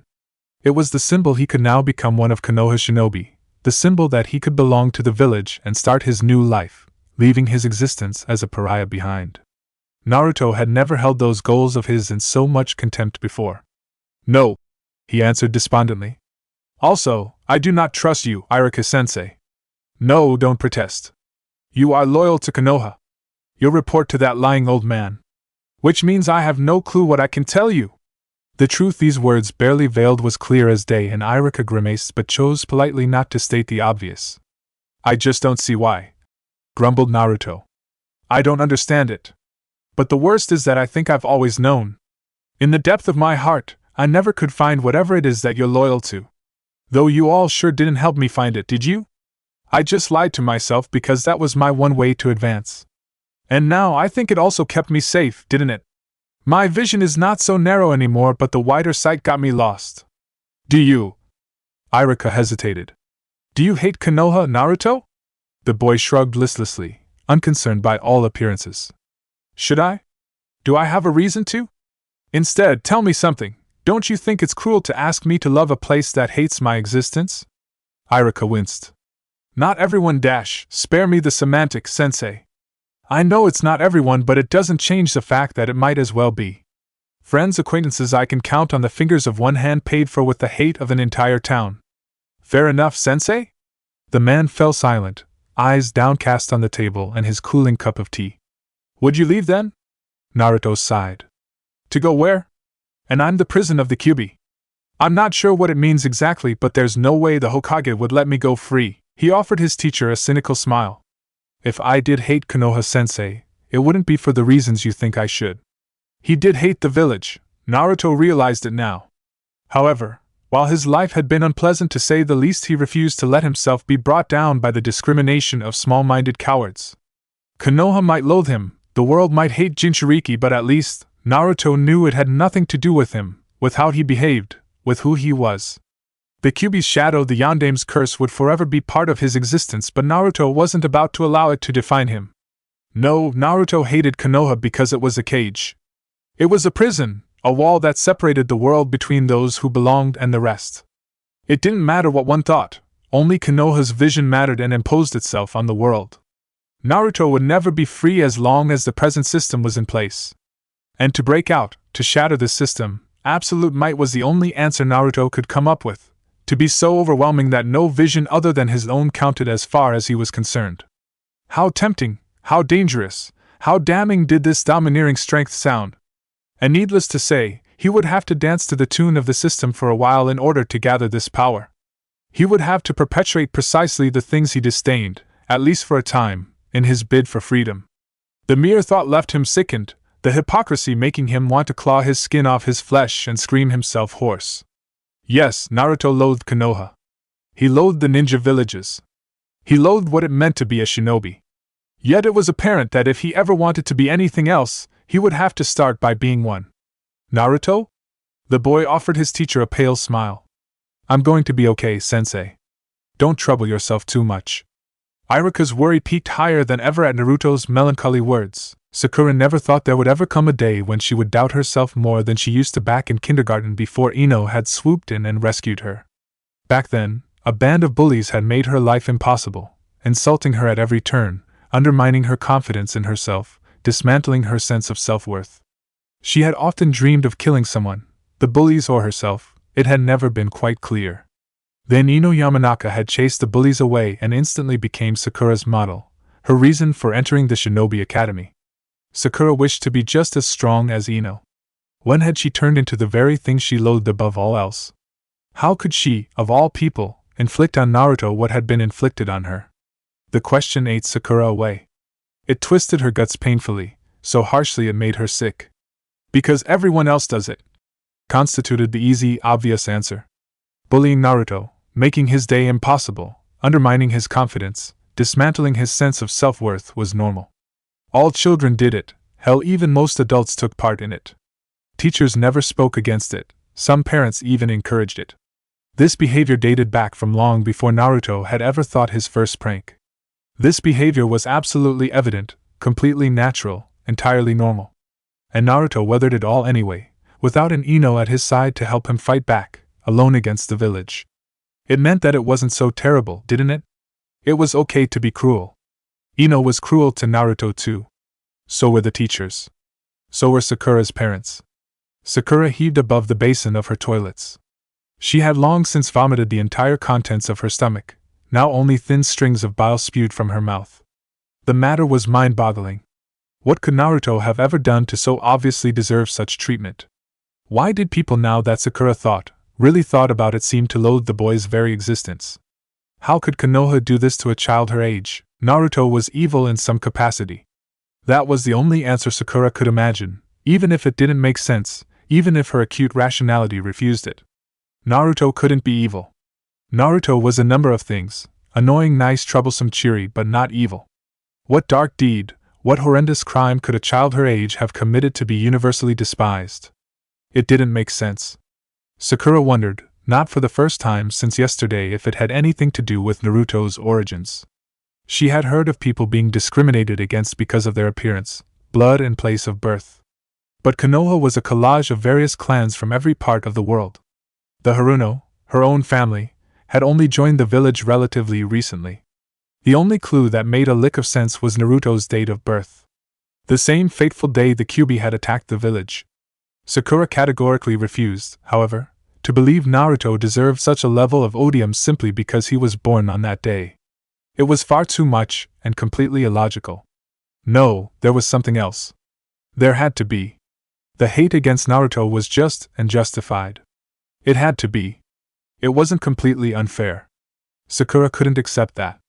Sakura wiped her mouth clean and got up on wobbly feet. She had to know. She had to understand. Her conscience wouldn't leave her alone for as long as she remained ignorant. Sakura shuddered. The ordeal stood tall and daunting. She knew in her guts that neither her parents nor her teachers would answer her clearly. That was if they even knew what was wrong with Naruto themselves, which was far from certain. Maybe the Yamanaka knew, but the thought of visiting Ino disgusted her. Sakura knew she would have to ask Naruto if she truly wanted to know. Such a shame then, she thought mirthlessly, that she had just been such a bitch to him. Kakashi thought he was used to failure, but his latest blunder cut deep nonetheless. Truth be told, he and his team had never passed the bell test. It wasn't meant to be passed. Kakashi had always been good, better even, but his sensei Minato Namikaze had been in another league altogether. Hence, when Minato had tied up Obito to the training post, as Kakashi had Naruto, it was Obito who had convinced Rin and him to share their lunch anyway. Kakashi had hoped Naruto would do the same. But Naruto wasn't Obito. The two shared some distinct traits, they resembled each other but they weren't the same. First and foremost, Naruto had broken the bell test. Oh, certainly, Kakashi hadn't been 100% in the game, precisely because it was a test. He wasn't supposed to murder any of the genin. But the naked truth was that he had grossly underestimated Naruto. The boy was entirely correct about that. Secondly, whereas Obito had been disregarded by his clan, most of Konoha actually liked him. Not Naruto. Absolutely not. And because Naruto had no idea about the bell test, about Minato Namikaze, Kakashi, Team 7, what it all meant and how they were all connected in more ways than one, and whose sin was that, he had deduced Kakashi was out to get him. It was how so wrong and yet completely logical. That was the problem with looking underneath the underneath, thought Kakashi mirthlessly. One had to account for all alternative interpretations. He hadn't, and this blunder was going to cost him the one team he would have been happy even to lead. For the first time in a long while, Kakashi felt infuriated. These pissant villagers. This coward posing as their Hokage. That thrice-damned village. He hated them all, those bastards. He was done losing everything he held dear to Konoha's altar. For once, Much like Obito and his father before him, Kakashi would follow his nindo rather than the rules. To do that, however, he would need help. Sitting at his desk, the jōnin took a pen, some ink and a piece of paper. Hurriedly, he painted a few characters, encoding his message with a degree of encryption just high enough that it couldn't be easily seen through yet sufficiently low that it didn't require a special machine to read.